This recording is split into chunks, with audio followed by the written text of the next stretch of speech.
Bam, we're live. Those are the first words out of my mouth this morning. Chris and I have never exchanged words, just a little bit of eye contact, maybe 3 seconds before you guys came on. You guys are seeing the whole relationship unfold before your eyes. It was a beautiful moment of eye contact. Yes, it was. Thank you. I was looking at you going, is my camera angle weird or no, just mine. Maybe we'll be all right. Intimacy between human beings is my kind of favorite thing in life. So I appreciate you recognizing the beautiful moment. Chris Wark. Am I pronouncing it right? Yeah, okay. Wark rhymes with Work. Fork. Oh, I like that. Okay, Chris Wark. My name's Sevan, kind of like Seven, but Sevan. Chris, the people who I'm making this up to take this with a grain of salt. The people who listen to this show are super duper into personal responsibility and personal accountability to the most extreme. That's why I'm excited to be here. I would argue that there's no group gathered anywhere on the internet more so than this group who believe in that. They know what science is. They understand that science is not truth, and it's just for whatever offers the greatest predictive value, and they really understand that it is not truth.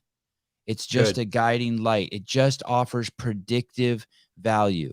They are not versed as well as nearly as well as you in things like the Amgen study, which is absolutely fascinating, but they've heard all about it because they were all followers of, or are followers of CrossFit and Greg Glassman, who is on a very similar path to you. Talking about broken science and the replication crisis, and they're familiar with a lot of these things. They are acutely aware that the body can heal itself.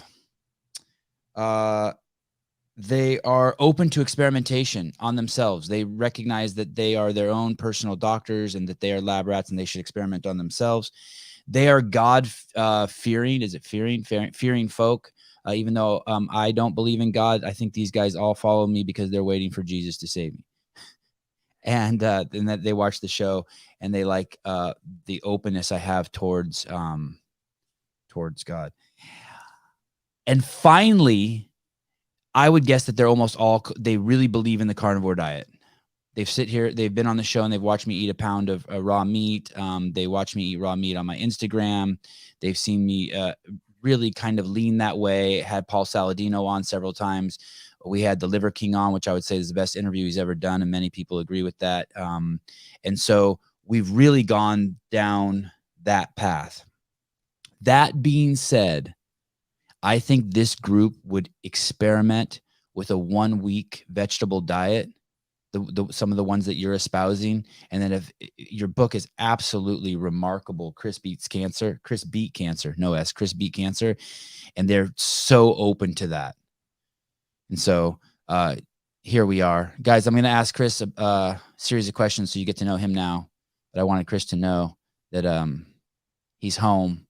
That's good. He's home. I appreciate the context, and I love the CrossFit community and the cross training, functional fitness community, because it's personal responsibility is huge, right? And when you understand that your choices matter, and that your choices can affect your future, and they can change your life, and that you're not a victim, then it frees you, right? You become a free person to manage and direct your own life, as opposed to a victim of circumstance. And victimhood is sort of paralysis, right? Unfortunately, today victimhood is sort of like a badge of honor among certain people, and it's tragic when I see, just to see that attitude, because it really does prevent you from growth and from change and from success. So yeah, man, I'm excited to be here. Congratulations on maintaining your YouTube channel and not losing your blue check mark like me. Did you? I don't know that I lost my whole account. They booted me. Sure. I think you do have a blue check mark. Well, but how did you lose your account? Of Instagram. Did you say something controversial and I got spanked or what? Yeah, I just don't.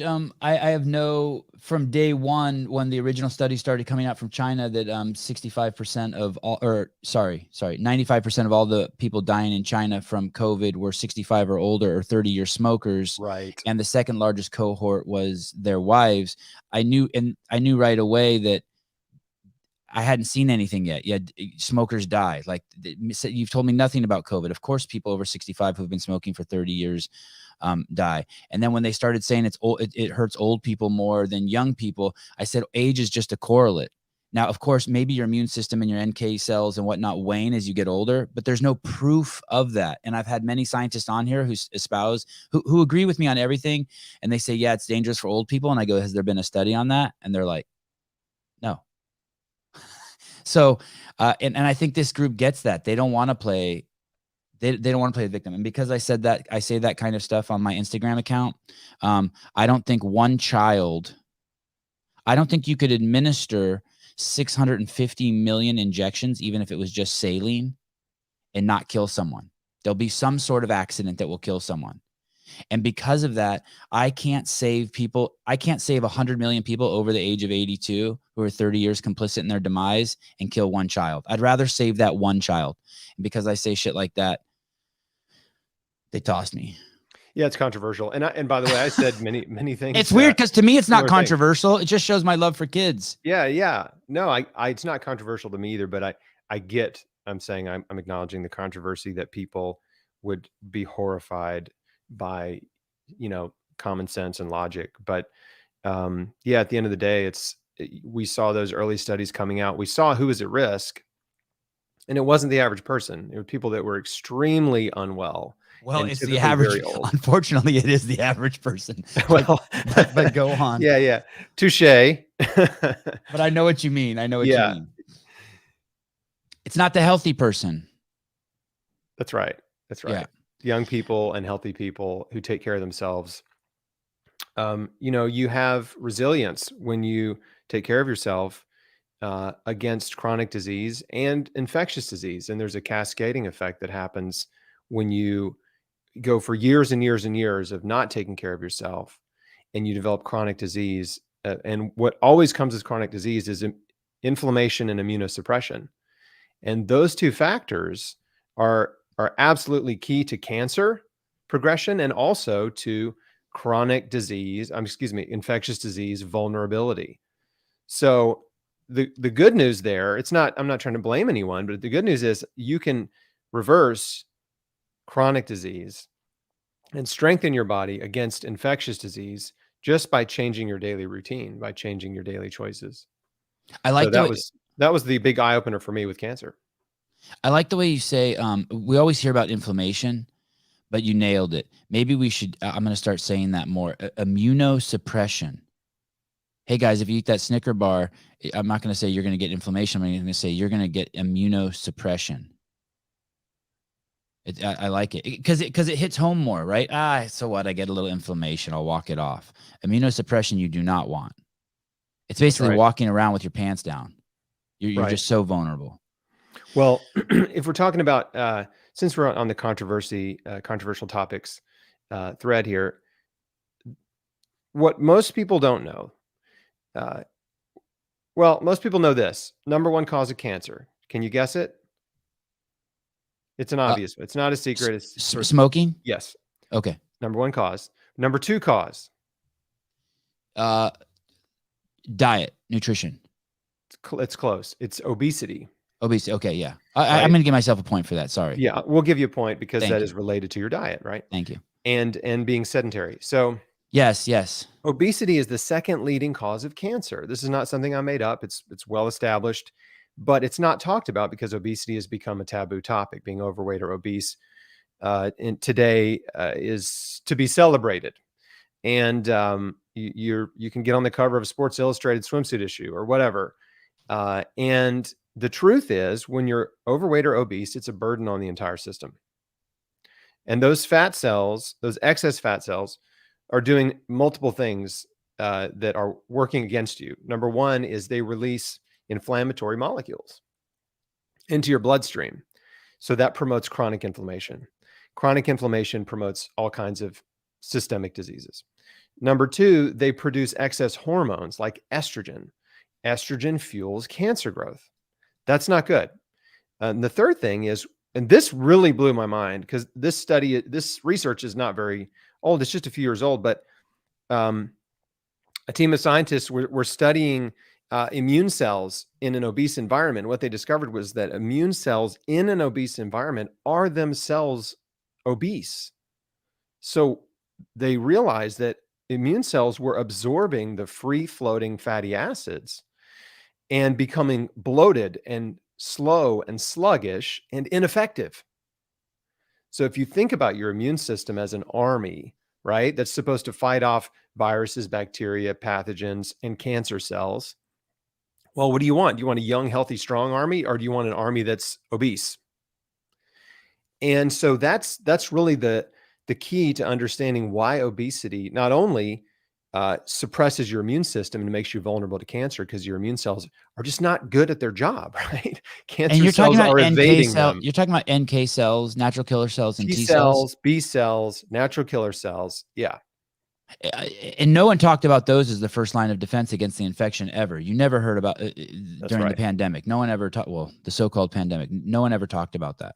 Right. And this is also why the obese were among the highest risk group for severe disease and death during the pandemic, right? It's the same mechanism, right? It's immunosuppression, chronic inflammation, immunosuppression, a poorly functioning cardiovascular system, poorly functioning nervous system. Like all of those systems are interconnected. And when you're overweight or obese, they are taxed. They're overworked, they're overloaded, and you are vulnerable. So the good news is I've never met a person who can't lose weight if they decide to lose weight, right? So this is not about fat shaming. It's just about we got to lay out the truth here and let people know, listen, if you want optimal health, if you want to prevent chronic disease, which sucks, or life-threatening infectious disease, then, you just have to take your health seriously and start making different choices. Chris, how old are you? 45. You're looking at a 45-year-old man who has amazing eyes, perfect skin, and more or less you're vegan, right? You blend up 64 ounces of vegetables every morning, and that's kind of your base throughout the day, right? That's your go-to food throughout the day. Yeah, I eat a whole food plant-based diet. I don't identify as a insert the blanketarian. Right? Okay, fair. Because I just don't see the value in that. But yeah, I eat predominantly fruits and vegetables, nuts and seeds, whole grains, herbs and spices, and legumes. I eat all the plant food, and I'm about 98% plant-based. So what animals do you swerve into occasionally? What animals do you occasionally I might eat a piece of fish. Okay. I mean, there's no animal food that's really off limits, although I don't eat scavengers. So, I mean, I never like really eat. Like what? Like a squirrel? Like pigs or shellfish. Yeah, or rodents. Good. All right. I like that. On December 2003, at 26 years old, Chris got the news that probably the scariest thing when I was reading the book, or listening to the book. Thank you for the audiobook. He was diagnosed or told that he had stage 3, even a little further than stage 3, right? Like 3.6 or something. Stage 3C. Okay, 3C, colon cancer, and of course he completely freaked out. He went to the doctor. He started going down the traditional route. He had the cancer removed, and then they wanted to start the medication, chemo and whatnot. And at that point, Chris turned to the heavens, and you began really praying on a different path. Is that correct? Yeah, that's basically the way it went down. I got this diagnosis after having pain for the better part of a year, abdominal pain, and it was just a weird kind of pain that would come and go. So most of the day I felt fine, and then occasionally I would get these twinges of pain. And you break out in sweat too, right? Mm-hmm. Yeah, occasionally there would be a sharp pain. Sometimes it would be more of a dull, aching kind of pain with twinges of sharp pain, and then sometimes it would.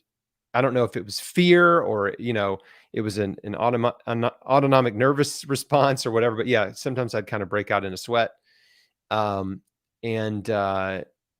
I ignored it. I just thought, well, I don't know. I'm too busy to deal with this. And every morning when I woke up, I would feel pretty good, just feel fine. But then throughout the day, I would get these pains. So eventually I had a colonoscopy because the pain got worse. And when I woke up from that procedure, they told me I had a golf ball sized tumor in my colon, which is maybe colon cancer. They biopsied it and called me a couple days later and said, yeah, you've got colon cancer. So we need to get you into surgery right away and get this thing out of you before it spreads and kills you. And this is a very typical experience for a cancer patient. As soon as you get the diagnosis, you're rushed into treatment before you have any time to read or research or learn or understand your disease or understand the treatments, right? It's just, we got to get you on the conveyor belt quickly. And because there's no time to spare, this is urgent, your life's at stake.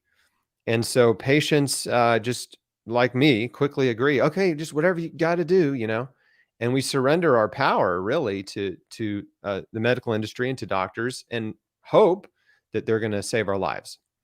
And the reality is most cancer patients, when they're diagnosed, they're not in a life-threatening situation. They have time. They have a lot of time, and especially women with breast cancer. I mean, they'll get a tiny lump. I mean, they don't even have pain. They don't even know there's anything there. And they're rushed into getting their breast cut off and radiation treatments and chemo. So I was able to postpone. They wanted me in surgery within just a couple of days. I mean, that's how fast this thing moves.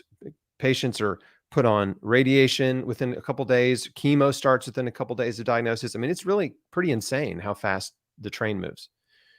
And, but I postponed the surgery about 10 days because it was right before Christmas. And I was like, I don't want to be in the hospital on Christmas. It was already like horrible. My life had just come to a grinding halt. And I'm just like, can we just please do this after Christmas? So anyway, I go in on December 30th. They took out a third of my large intestine. That's where the tumor was. When I woke up, they said, it's worse than we thought. You're stage 3C. Stage 2 means at that time, you have surgery, you go home, you're done. There's no more treatment. But stage 3C meant 9 to 12 months of chemotherapy. That's what I was told. And what is the distinction between stage 2 and stage 3? Do you know? Yeah. Stage 2 means the tumor is basically encapsulated. Stage 3 means it has spread to your lymph nodes. Okay. The cancer. But another misunderstanding about cancer is that, and you might remember this from my book, but this idea of a tumor or cancer being fully encapsulated is actually wrong, because circulating tumor cells and circulating stem cells leave a primary tumor site before it's even big enough to detect. So you can have a tiny microscopic lesion that's already spitting out cancer cells that are circulating in your body. Now, the reason those cancer cells don't set up camp and form new tumors is because of your immune system. Yes, your immune system, your immune cells are designed. Their job is to identify and eliminate cancer cells. That's why people say, hey, everyone's living with cancer. Like to this day, Right. You could have a cancer factory in you, Chris, but because you're so healthy, your NK cells have quarantined it. That anytime it comes out, that they're aware of the enemy and they're just whacking them. And you, right? We all produce cancer cells. Cells mutate.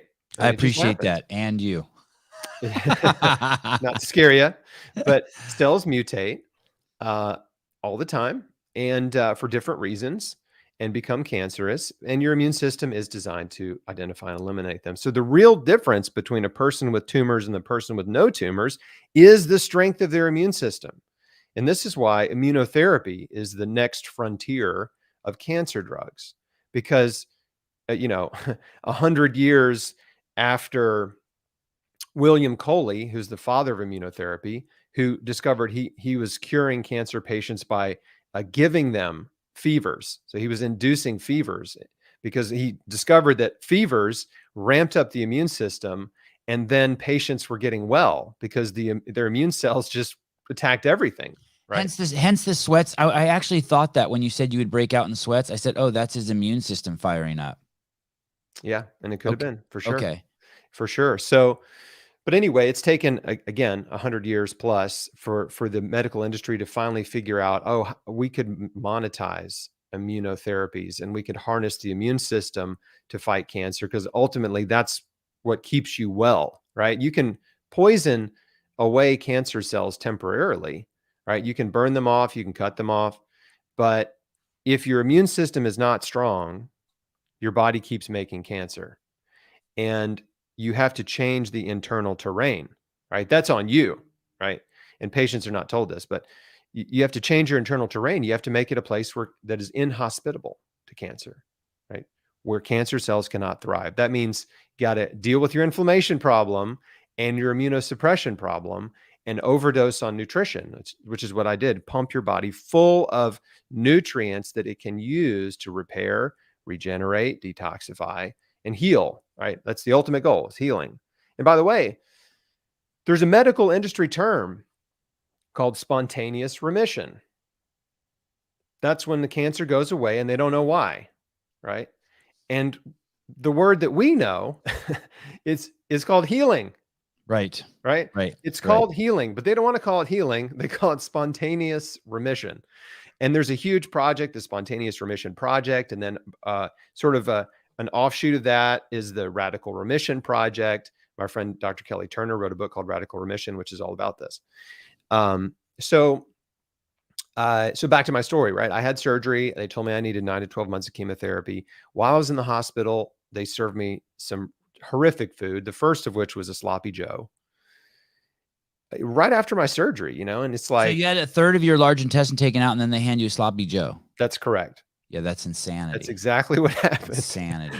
It's like they hate you. It's like they hate you. Yes.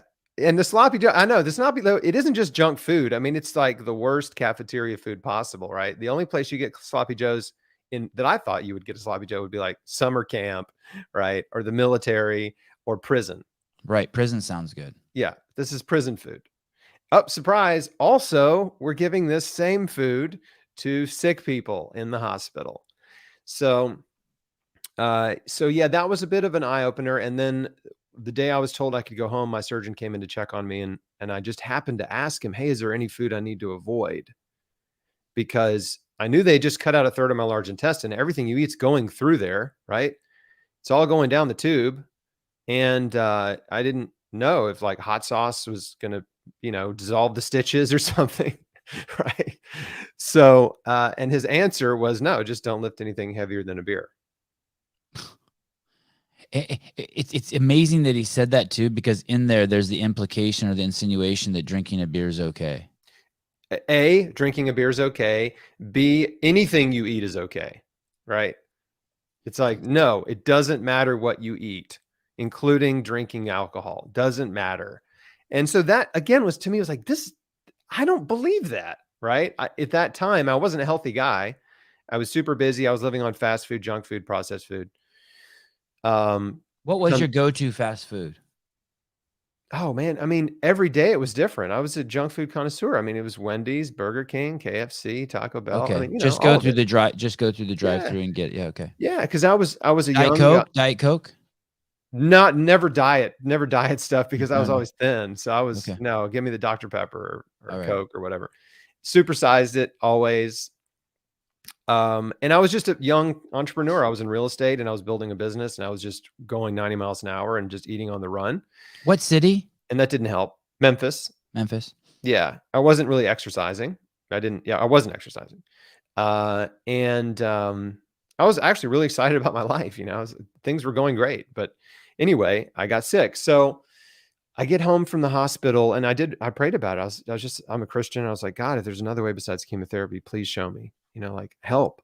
Cause I didn't have peace about chemo. I had this internal resistance to doing chemotherapy because I had seen chemo patients, right? I'd seen what it does to people, and it's alarming, right? And I don't mean to insult anyone that's on chemo, but it's alarming when you see someone who is an advanced cancer patient who's clearly been through years of chemotherapy treatments, right? And so I just thought, that's going to be me.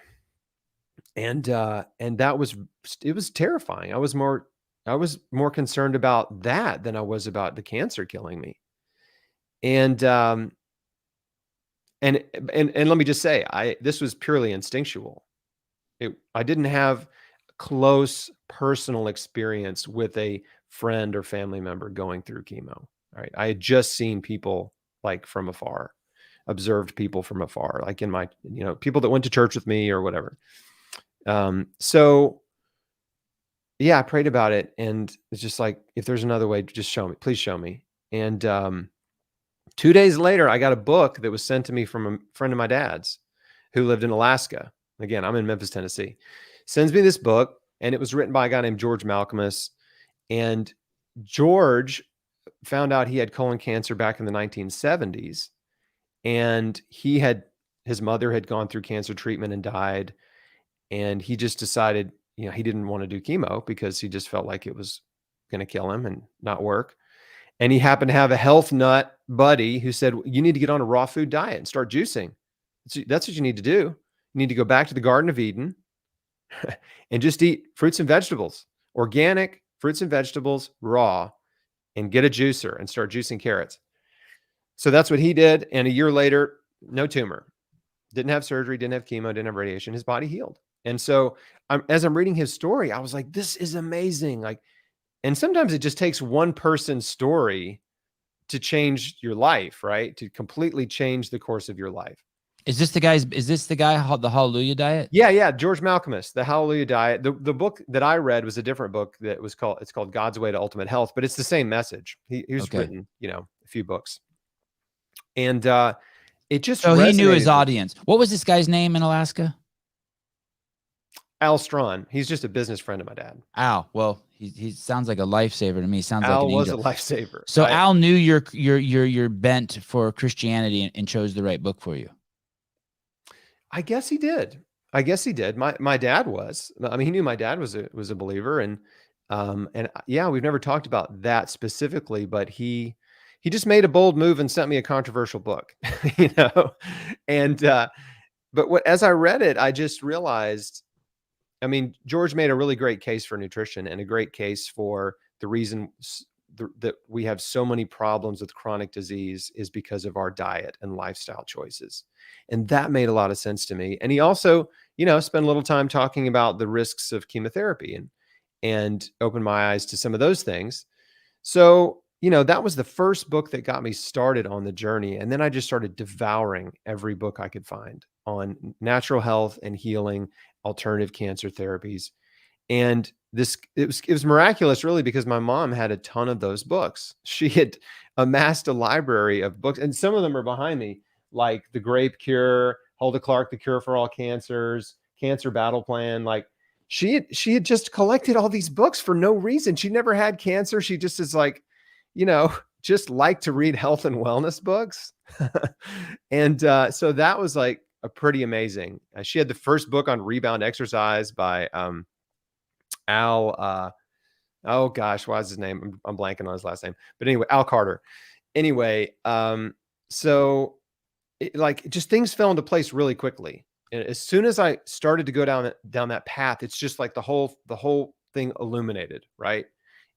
So I knew it was an answer to prayer. I mean, it was just like, I prayed, this showed up, I'm doing it.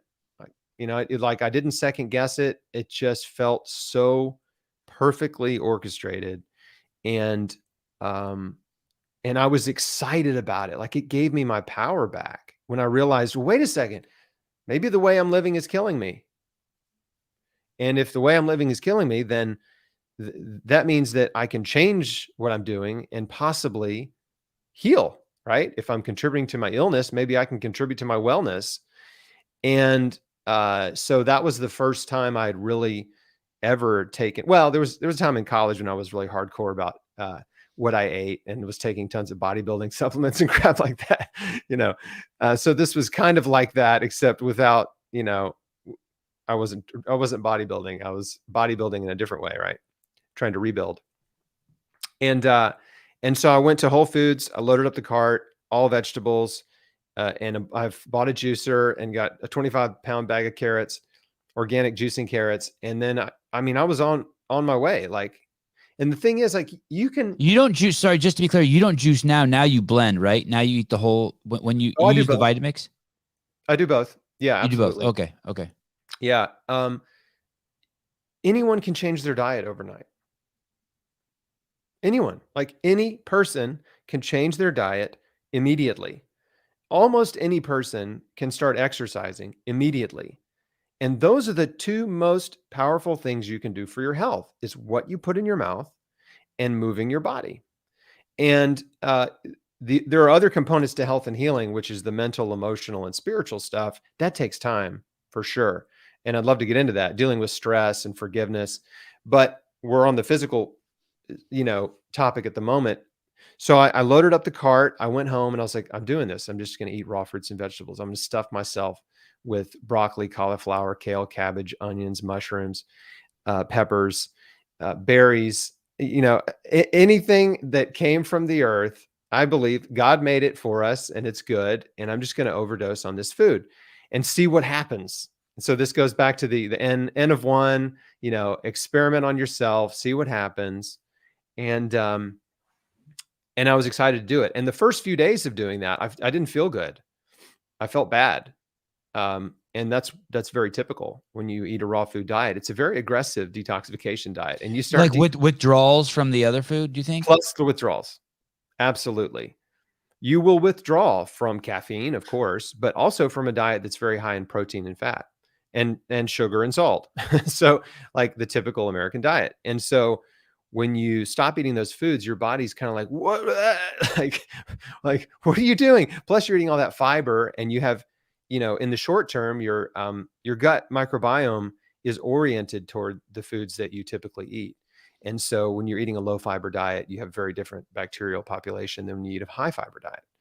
And so, yeah, so you'll have all kinds of weird, reactions and distress, but it's very short term. Usually it's just low energy, but some people have much more profound reactions to a raw food diet. Like they will run a fever, right? They'll be nauseous. They have diarrhea. They throw up. I mean, the detox reaction can be profound. For me, I was just lethargic for a couple of days. I was just low energy and foggy headed. And then I turned a corner, around day 3 or 4. And I was like, well, I feel great. I feel really good. And that persisted. And so that helped. And you stopped answering calls from the hospital. The hospital was like, hey, you got to get in here and start your pre-treatment. And you weren't answering the calls. Yeah. I mean, so what happened is, if you're diagnosed with cancer and you tell your family members you're thinking about not doing chemotherapy, and then you tell them you're only going to eat organic fruits and vegetables, then they start to get really concerned, right, that you have lost your way. And so I had a lot of pressure from people who love me to go see the oncologist. And so I did, reluctantly. And we had this meeting with an oncologist that went badly. And I talk about it in my book in more detail, but the gist of it was like, he just sort of treated us like cattle. And I asked a couple questions. I asked him about the raw food diet. He said, no, you can't do that. It'll fight the chemo. And I said, well, are there any alternative therapies available? It'll fight the chemo. That's what he said. That's exactly what he said. Fuck. And then I asked him about, are there any alternative therapies? And he said, no, if you don't do chemotherapy, you're insane. He used that word, insane. Yeah, exactly. Look me dead in the eyes, man.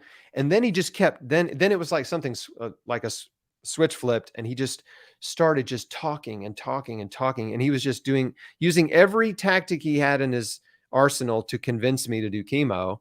And the message was basically, if you don't do this, you're going to die. Right. And it just, the pressure just kept ratcheting up in this conversation, and it became very stressful. I mean, the fear and the stress, and this is very common in oncology clinics. I mean, doctors use fear to intimidate patients into saying yes to treatments they don't understand or that they don't want to do, or they're not ready for.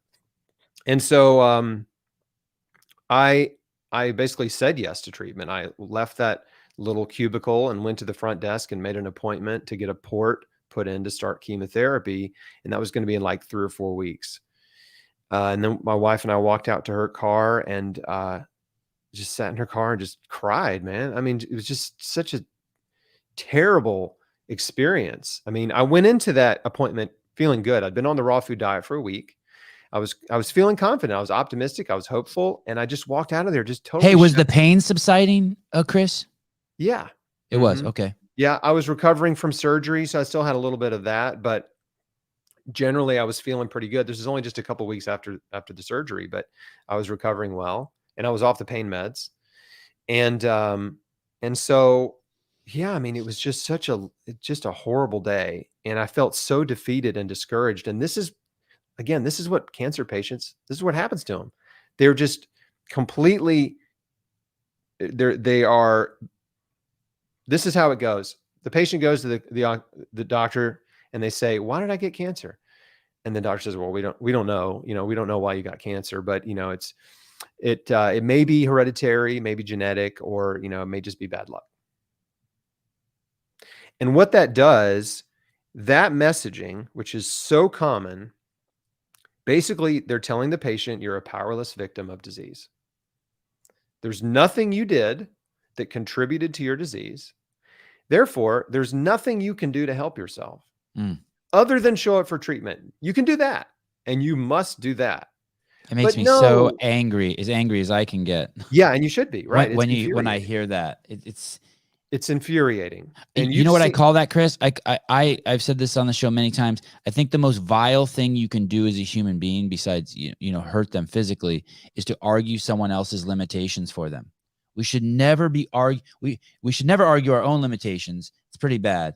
There's a Taoist saying, argue your limitations in their years. But to argue another man's limitations for him, to partake in this group victim arguing, it's pathetic. It's so sad. It's so aggressive. That's a great point. And this is what's happening. This is exactly what's happening. And so patients they're made into powerless victims of disease, right?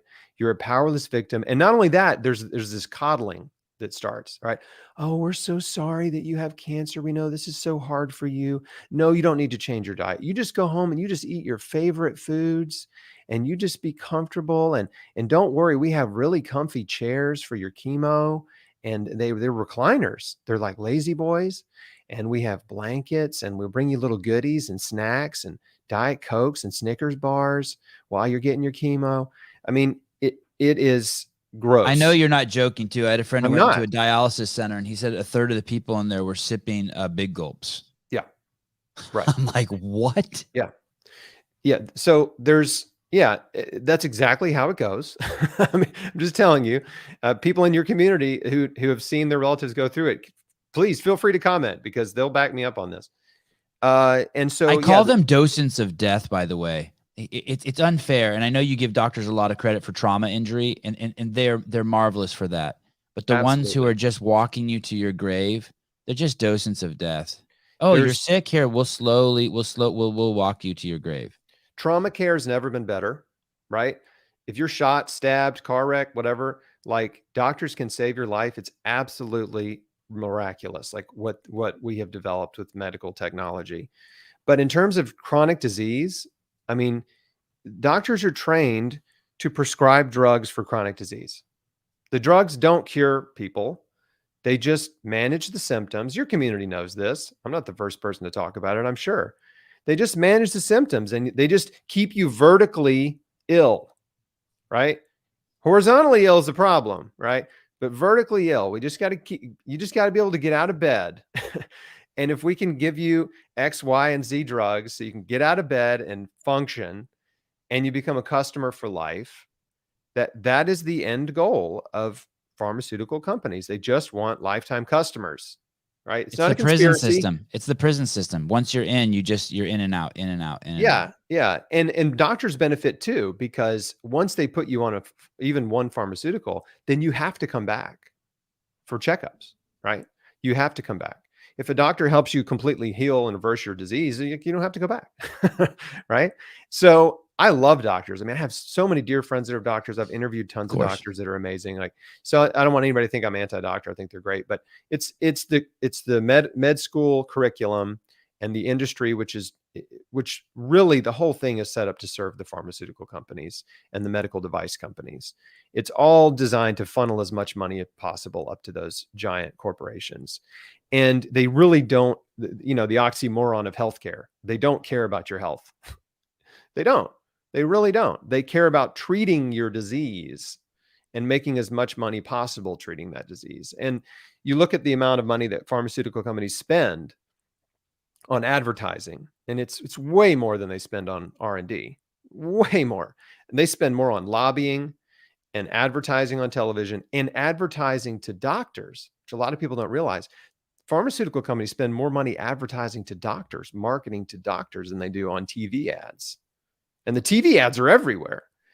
And as soon as a drug goes off patent, they stop marketing, right? So they don't care if the drug's good or not. At the end of the day, once the patent expires, they've already got a replacement lined up, and now they're marketing that thing.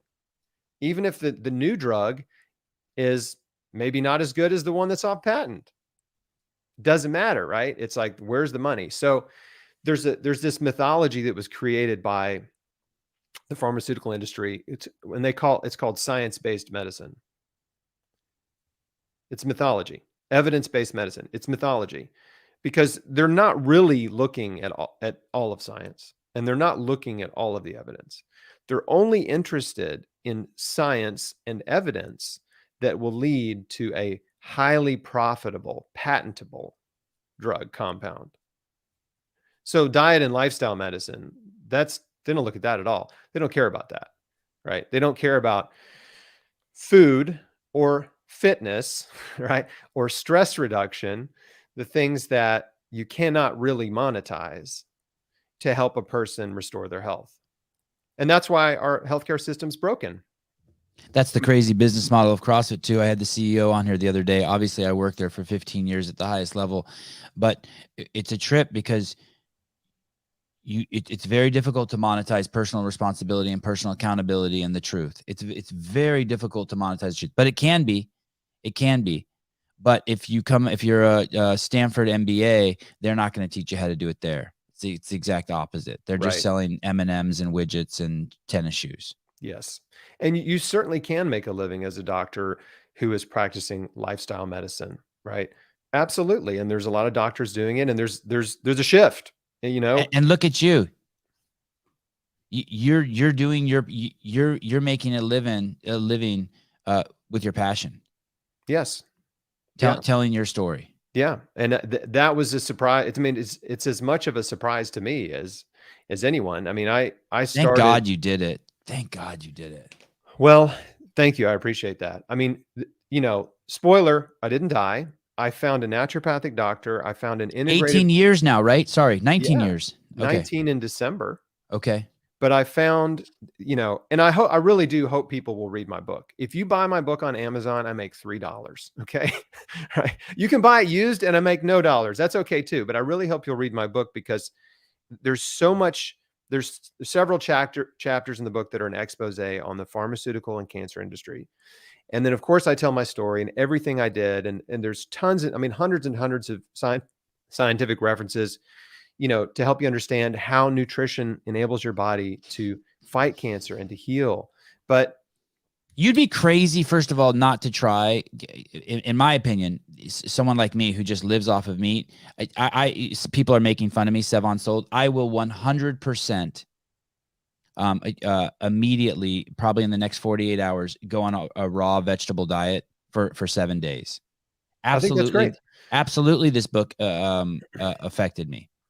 I think that's great. Absolutely. I want to try it. I also have like a steel gut. I used to wake up every morning, eat a whole bag of broccoli and drink a cup of coffee and walk 3 miles and listen to audiobooks. I mean, I can put anything in there, but you'd be crazy not to experiment with this. Crazy.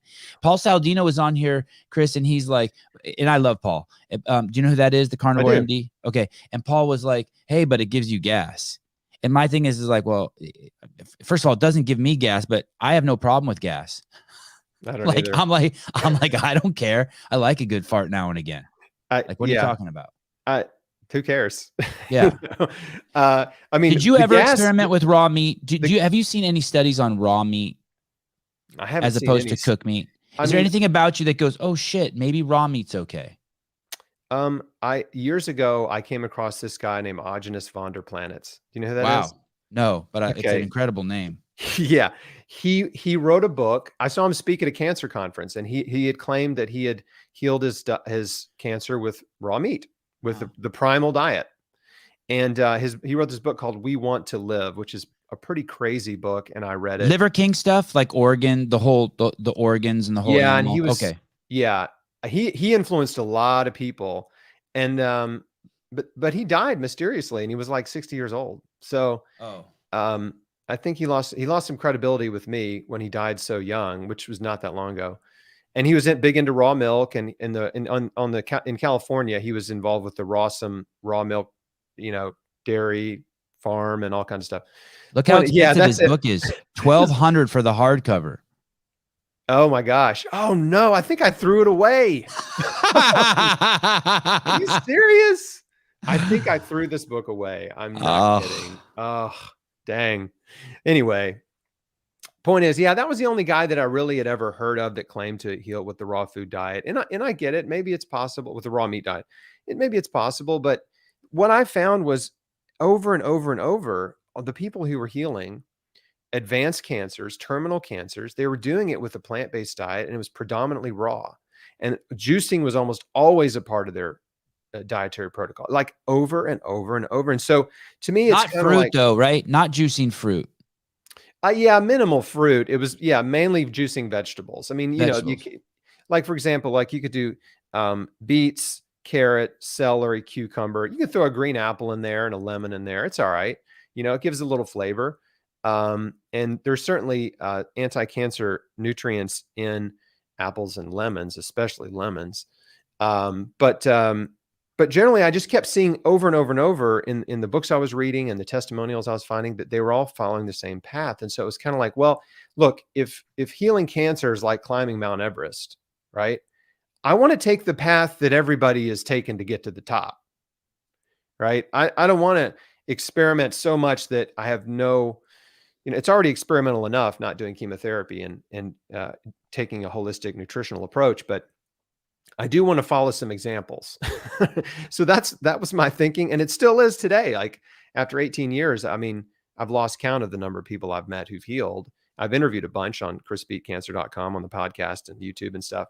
And I keep interviewing people who've healed because their stories are just as important. And in some cases, I think they're even better than mine because I've interviewed people who've healed, stage 4 cancers with no surgery, no medical intervention. So, it just goes to show, right, that the body is capable of more than we realize, right? Healing is possible. The body creates cancer. The body can heal it.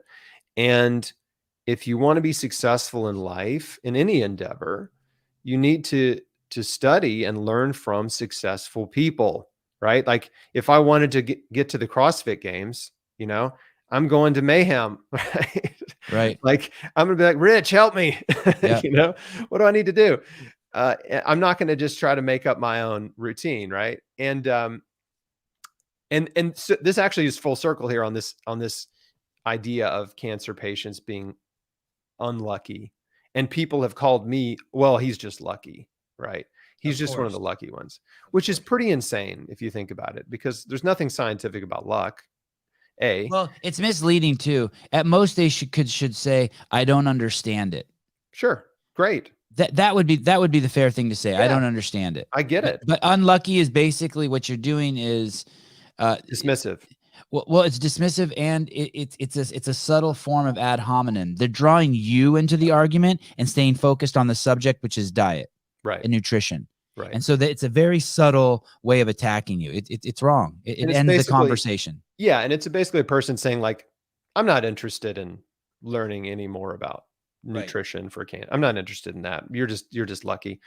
But that's the same logic. If I was speaking of Rich Froning, right? If I was going to say, well, Rich Froning, he only won the CrossFit Games because he was lucky. Right. It's like, no, there's so much hard work that goes into, even just getting to the games, right? And same thing with healing. There's a lot of hard work that I had to do on myself to get well. And so, yeah, to diminish the incredible self-discipline and hard work and mindset change and attitude change and forgiveness that goes into the healing process that so many people have done, not just me, it just makes me sad. I just feel like, I wouldn't want to treat someone that way that had worked so hard. But the stress thing, I want to talk about stress before we run out of time, because I really... Do you have a time limit? No, no, I don't. Oh, okay. Yeah, we're cool. I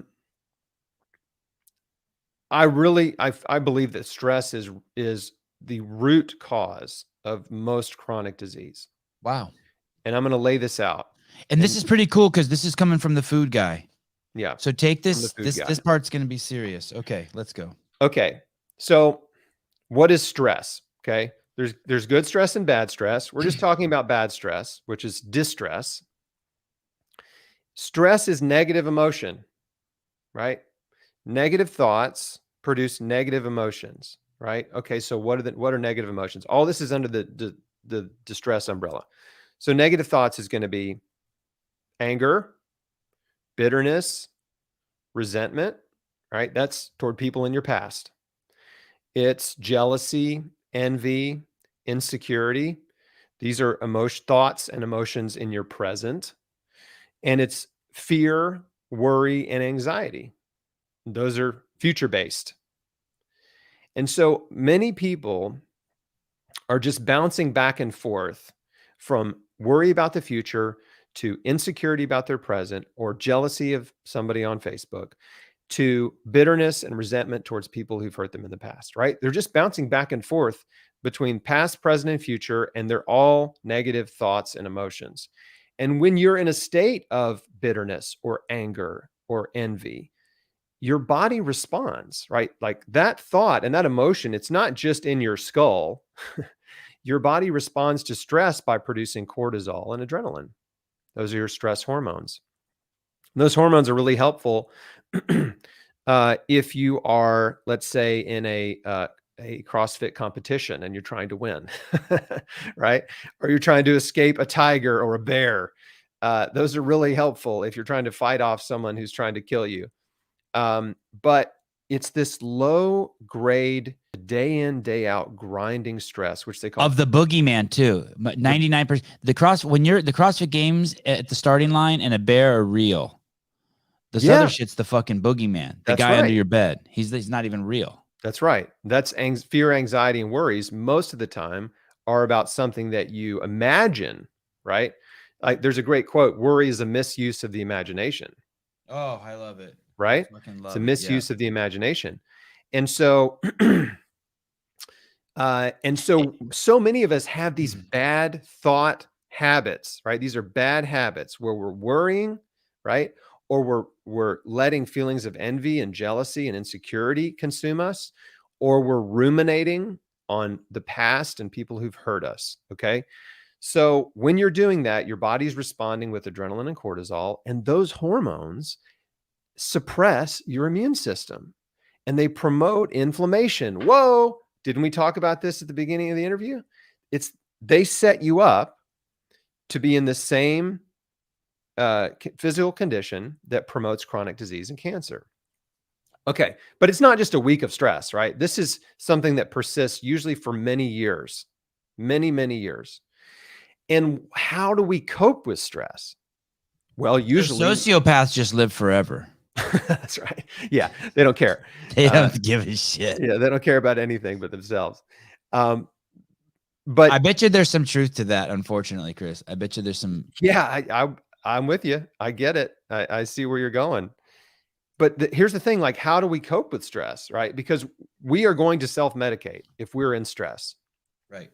And the way we self-medicate is with food. It's with drugs and alcohol. Exercise. We can self-medicate with exercise, which is one of the best ways to self-medicate, actually. Right. You know, as long as you're not overtraining and like just destroying yourself. But that is one of the best ways. But it's usually not the way people do it. They become a workaholic. They spend more money than they have. They become they get addicted to gambling or pornography. Like, so there's so many ways that we self-medicate that are actually destructive. So then you end up in the vicious cycle, right? And stress is the root cause. So you have a person who's obese. Well, you show me someone who's obese, and I will show you someone who has unresolved emotional conflict, right? Right. They're hurt. I'll show you a person who is deeply hurt, and food is their medication. And the reason that weight loss programs fail is it's not because people, you know, we all know the crash diet thing, right? You do a crash diet, you lose some weight. Hey, it worked. But then you go back to your old ways, right? Because what happens is the crash diet left a hole, right? You remove that person's medication for their pain. And they can fight and, for a little while, but eventually they're going back to their preferred medication, right? If it's food, right? Or if it's drugs or if it's alcohol. So and you see it in the ultra marathon community, right? You're addicted to meth, and now you're not on meth anymore, but every weekend you do 100-miler. Yeah. Right. Yeah. They've just remedicated. Yeah. Yeah. It's true. And they got 25, they get a tattoo instead of doing a fucking line now, and they're covered in tattoos and they got a hole in their nose and they start doing that stuff. Yeah. The body modification thing. Right. That's another way. And so what I realized for myself, and I've seen this over and over and over, because I've been counseling cancer patients for a very long time, is if you don't help a person get to the root cause of their pain and their stress, then it's going to be really hard for them to stick with any diet and lifestyle change. What was your stress at 26 then? So I had, okay, how much time we got? A lot. I was insecure. You're fascinating. This is so good. I was incredibly insecure. And what does that mean? And what does that mean? For me, insecurity meant I could not be happy for anyone else. I was jealous and envious and competitive toward anyone else. Like, I could not be happy for anyone else's success. If a person was better looking, if they had a better job prospects, if they had a better looking girlfriend, if they had a nicer car, it didn't matter. Like, I was jealous. I was envious. Right. And I would resent that person. Wow. Okay. That's how insecurity typically manifests. So Thank that you was for me sharing that. That's amazing. I've never heard that. I was also, and this is all tied together. I was critical, right? I was critical of other people, and I was judgmental towards other people. Right. And again, all these are related. These are all manifestations of insecurity. And I was prideful, and this all goes together. And so that didn't help. And then I was in real estate, and I was buying a bunch of rental properties and trying to learn how to run this business. And there was a ton of stress there, work stress and money stress. So I I had a lot of stress on me. And, but that was sort of new stress, because that was a new business. But the insecurities and stuff, that had gone back to junior high. That stuff kind of started in junior high, and it just, by the time I was, a decade later, like, I hadn't gotten any better. I'm sure I imagine I was worse, more insecure, more competitive, even though I had, things to be proud of, and I was successful. And it didn't matter. Like, no amount of success fixes your insecurity until you really look at yourself in the mirror and admit your flaws and your fears and your failures, and then decide to start thinking differently about others and yourself. So what happened is in this cancer process, I kept, as I'm reading books by other survivors and doctors and holistic healers, the mind, body, spirit connection stuff, I realized, okay, it's not just the diet. It's not just exercise. It's not just supplements and alternative therapies. Like, I've got to deal with my inner self, my emotions, and I've got to just take a hard look at the person that I am. Is the Bible talk around that? Is that what covet is? Like, does the Bible talk about that anywhere? About absolutely. About one of the 10 commandments, or what? One of the 10 commandments is do not covet. Right. Okay. Right? Yeah. And that's all of those things in one, right? Sort of the envy, the jealousy, the hyper competitiveness, not being able to be happy for other people. Okay. The cardinal sin, really. The number one sin biblically is pride. It's the chief of all sins. Is pride, because pride leads you down a road of bad behavior. To summarize it quickly, but so yeah, I was definitely not in a good state mentally and emotionally, and even spiritually. So I just had to stop and go, okay. I had to start catching myself when I would think negatively and interrupt it. Right. They call it mindfulness, which was a term I hadn't heard of back then. But mindfulness is just being aware of your thoughts, like catching yourself thinking, like, when you see someone that you feel jealous of, and you start to feel that jealousy, be like, well, wait a minute. I'm feeling jealous and I'm feeling resentful right now, and I'm going to choose not to. By the way, he also just defined meditation. That's why true people who meditate are always in meditation. They always have one eye watching. They don't give they give a small percentage of their drive, their horsepower, their chip, whatever you want to call it, to always be watching themselves. That's this misunderstanding of meditation where you need to sit. It doesn't hurt to sit in a dark room and breathe and not react. That's a great way to cultivate it. But you should always be in meditation 24 hours a day, 365 days a year. That's why I tell you guys, I never try to go to sleep. I lie down and just start watching myself. And of course, I always do fall asleep, but I wish I didn't. I want to watch myself. That's where it's at. Okay, I apologize. No, it's interrupting is my superpower. Because it's really it's thinking about your thoughts. Right. So you start catching yourself. You would have negative thoughts like, fuck that guy, he has a Lamborghini, I deserve that. And you'd be like, whoa, put the brakes on that. Exactly. Like, why? Like, okay, I'm being envious right now and I don't have to be. This is the real antidote, right? That I discovered, and cancer taught me this.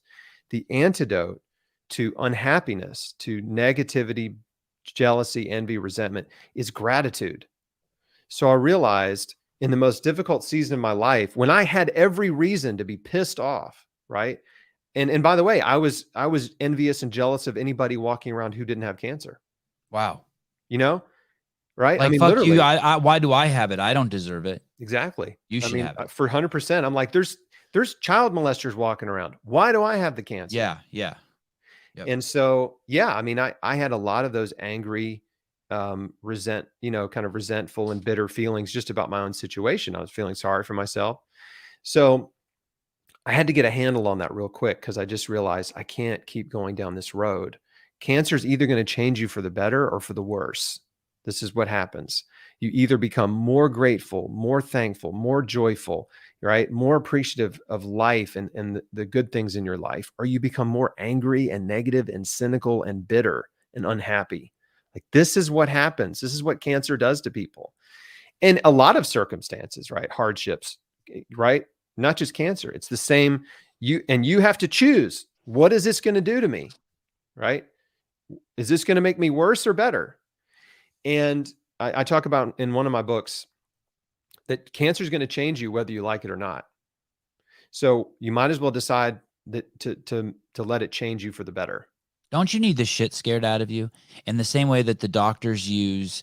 Did someone just give $100? Hold on a second. Jiggy Josh, found out about this dude in 2016. Chris really helped me continue being plant-based. That's awesome, Jiggy. What's going on down here? Holy shit. Here we go. $100. Sevan sent me some info and literature in 2021 when I had a family member fighting cancer. I don't remember that. This was before the sponsorship. Him taking time out of his day to do that was one of the reasons I will always support the podcast. Wow, Gabe. Wow. Nice. That's awesome. Thank you so much, Gabe. Insane sponsor, by the way. Guy takes such good care of me. That's okay.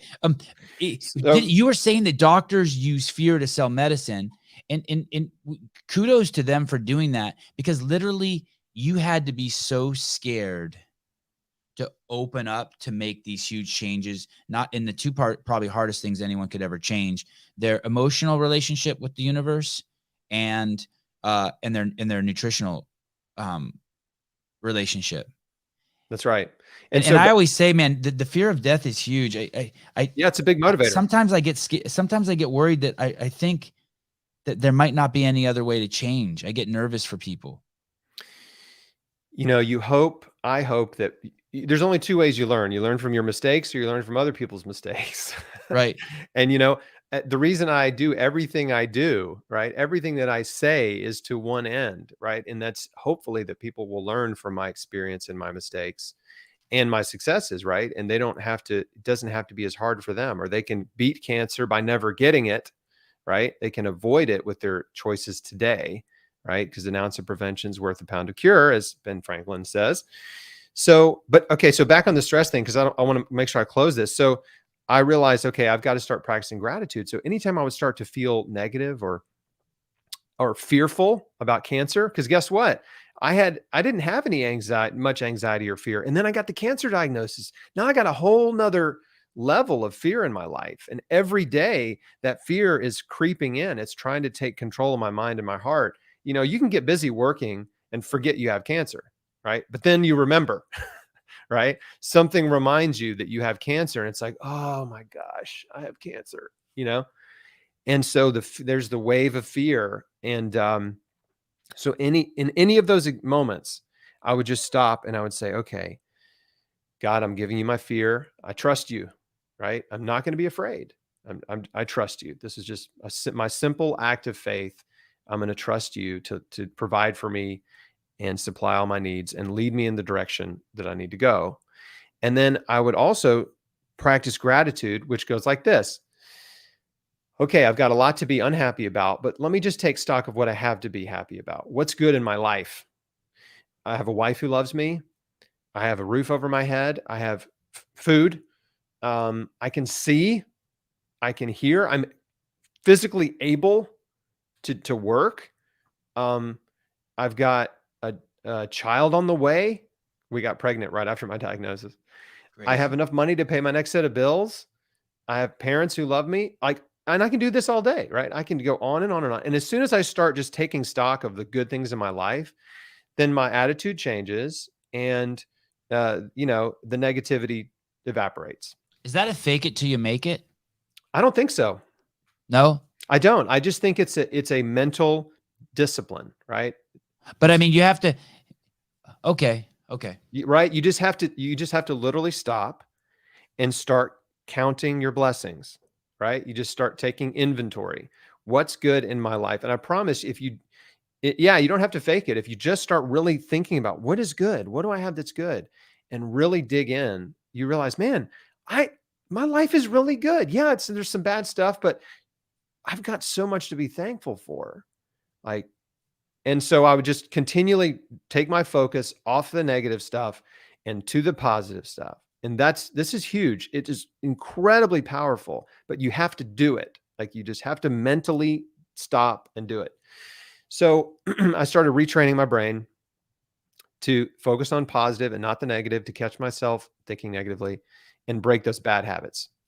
And then I made a decision to forgive every person who'd ever hurt me. I love this. Yeah. What does forgive mean? I get a little triggered by that word, because I'm like, who am I to forgive them? Like, I should have never held anything against them. Like I feel like there should be like a deeper word than forgive. I understand what you're saying.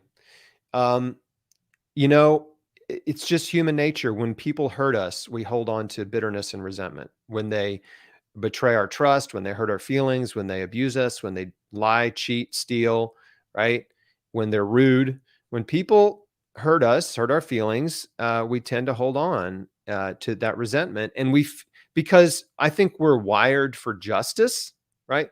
I think we are ingrained and wired and created for justice. And so when we see injustice in the world or in our own personal experience, we crave, right, justice, which justice means like getting even, right? Or that person getting what they deserve for what they did to you. And so when there's no justice, then you have this sort of unfulfilled need, right? And that unfulfilled need leads to resentment, right? And bitterness and anger. And those are toxic emotions. So I realized, like, and by the way, Christianity, I mean, it's all about forgiveness. I mean, it's the entire message of Jesus Christ is forgiveness.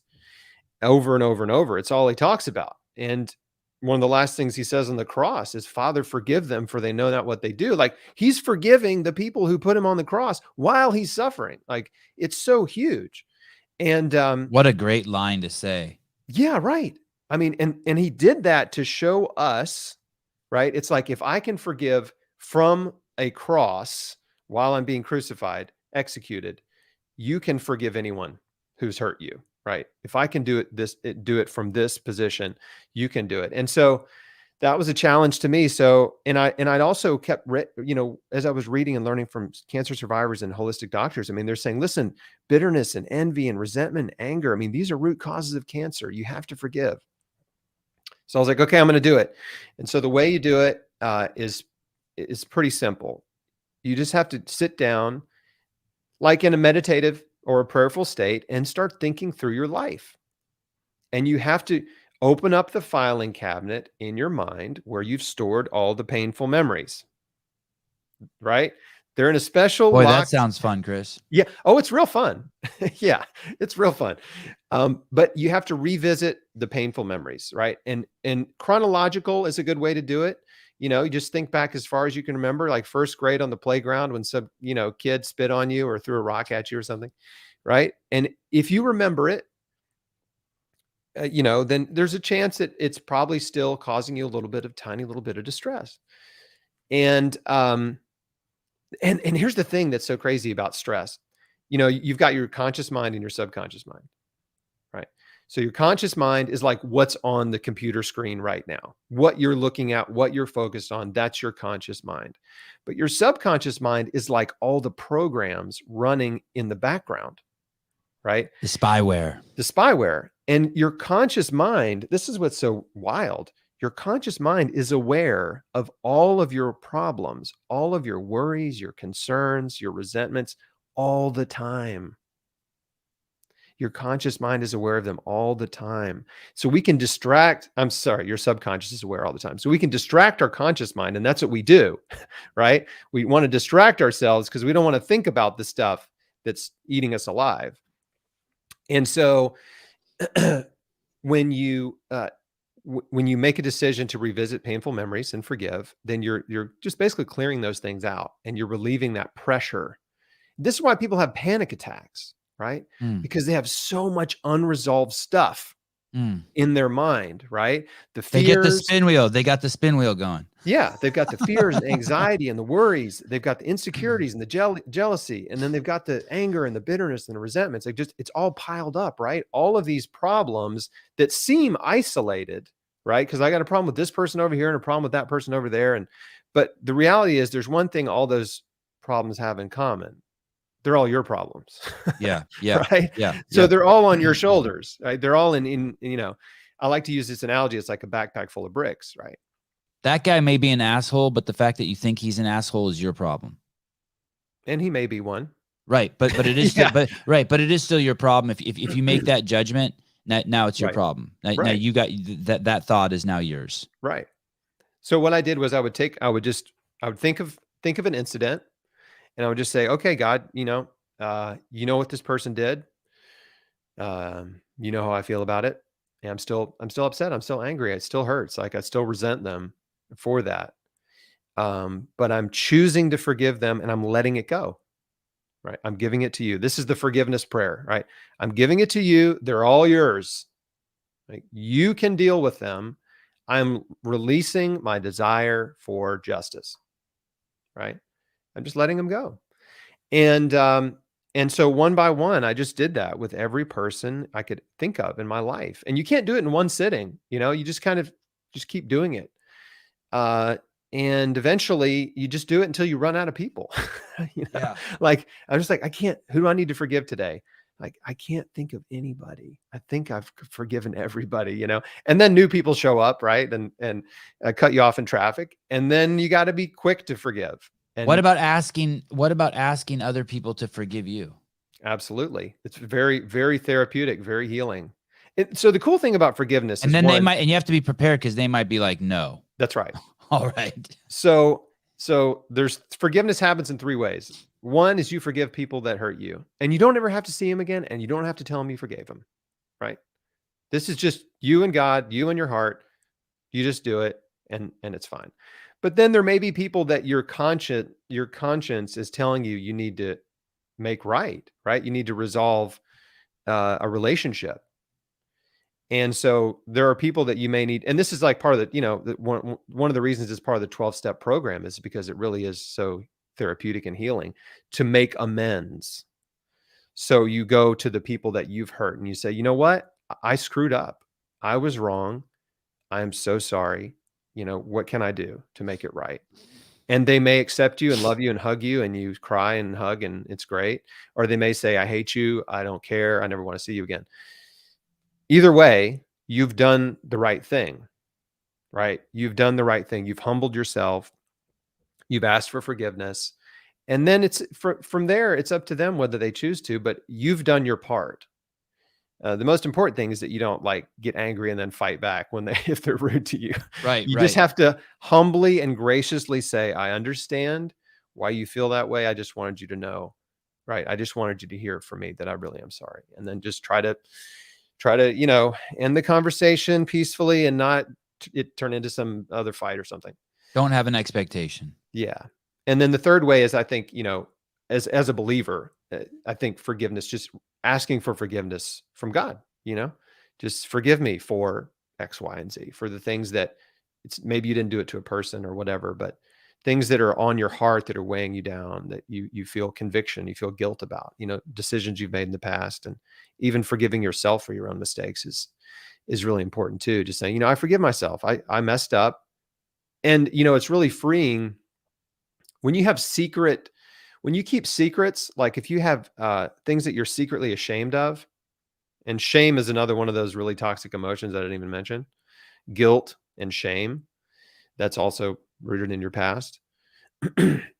When you keep, secret shame, it does eat you alive and it creates distress. And one of the most powerful things you can do to alleviate yourself of those feelings of shame is actually to go public, right, with your failures, with your mistakes, and use that as a way to hopefully help other people not make those mistakes. So you take your failures and you kind of hold them up like a banner, right? You say, look at me, I really screwed up. It was horrible, but I'm telling you this because hopefully you won't do what I did, right? You won't kill a guy and go to jail, right? As a part of a gang initiation or whatever. So this is the hard work. To me, the food and exercise, that was easy, right? The real hard work is getting control of your thoughts and your emotions and forgiving people who've hurt you and letting them go. And by the way, when those feelings of resentment start to creep back in, you just have to interrupt that and say, no, I forgave them, right? Like, I'm not going to let the resentment creep back in. And healing really happens. I like to say, if you have a sick heart, you're going to have a sick body. And anger and guilt and shame and bitterness, that produces a sick heart. There's a lot of people walking around that are really hurt, right? Yeah. Yes, they've really been beat up. Their hearts are hard, right? They're battered and bruised and they've been broken. And, there are a lot of people that are in a lot of pain and they're really hurt. And when you have a sick heart, eventually you're going to have a sick body, and forgiveness heals your heart. It really does. And the misunderstanding, I think, around forgiveness is that people think, I'll forgive when they're sorry, right? Or I'll forgive them when I feel like it. Right. Well, they may never be sorry, and you may never feel like it until you're on your deathbed. And in the meantime, you have a lifetime of suffering. Right. Because unforgiveness really traps you in a prison of pain. Hey, this reminds me of when they tell you, when people will say smoking's bad, and I would be like, hey, what you should really tell people is like, hey, if you take a hit off this cigarette, this ends two ways. You have to quit, which will be the hardest thing you do in your entire life, or it's going to kill you. Those are the two options. Anger is the exact same way.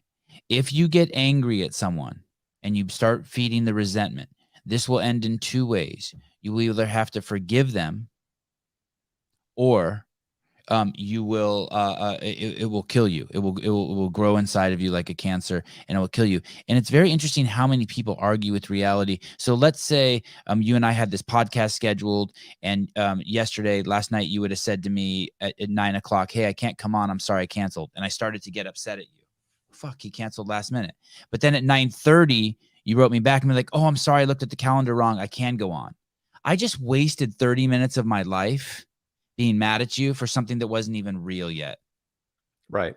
And I have no idea. Maybe tomorrow morning something even better was going to happen to me. I was going to go to the skate park and find a suitcase full of cash. I mean, it's just crazy that we all know this, and yet we keep falling for the same tricks over and over and over. I had a mentor at a church I went to back when I was in college who really ingrained something into me, and it's helped me a lot in my life. And that is, choose to believe the best about people. Right? Dear Dr. Fauci, I want to tell you, I bet you're a great grandfather. Yeah. But that example that you gave is the perfect example, right? Where something happens, somebody doesn't show up or whatever, and you just jump to a conclusion about that person. And then that fosters this anger and resentment and all this kind of stuff. And instead, just be like, you know what? I'm sure there was a perfectly good reason. And I'm certainly not perfect. I've had to cancel before, right? It'll be fine. Right. So that's the alternative, right, to handling that kind of a situation. And we have those situations constantly in life where people don't meet our expectations, or our expectations are unrealistic, or people are they are thoughtless, deliberately or unintentionally, right? Or whatever, or they're just having a horrible day and they're rude to us or whatever. It's like, it just takes a moment to not react and to choose how you're going to react. And that's, I haven't perfected it, but right. You have to always be watching. You have to be in a meditative state at all times to catch those things. Like you were saying, Chris, I got a question. When you were 26 and you were diagnosed, were you married? Yeah. I'd been married for 2 years. I know people, the general rule is don't let the people around you change. Like, she married this guy who was a certain way, right? And then you had to change. You changed. She obviously loved you for what she was experiencing, and you've gone through a complete metamorphosis, emotionally, physically, the way you eat, the way you move, the way you talk. Was that hard for her? Did she try to hold on to things that were even bad things that she knew she shouldn't be holding? Like, even fights you have with your wife are hard to stop because we hold on to everything, right? Yeah. We hold on to everything. Was that, I can't believe your marriage survived, to be honest. Thanks for bringing that up, because it's really something worth talking about. First I have to even obese people, everyone around you says they want you to lose weight. They don't fucking want you to lose weight. Right. And I don't mean that in a bad way, but they're holding on to who you are. No one wants change. Yeah. So a similar thing happened to me first, which is after we got married, but before I was diagnosed with cancer. My wife decided she really liked country music and started listening to country music all the time. And I'm like, who are you? Like, who are you? Why do you like country music now? Right. It wasn't enough to end our marriage, obviously, but so she did it to me first. Okay. And then, but it turned out to be a phase, and then she doesn't really listen to country music anymore.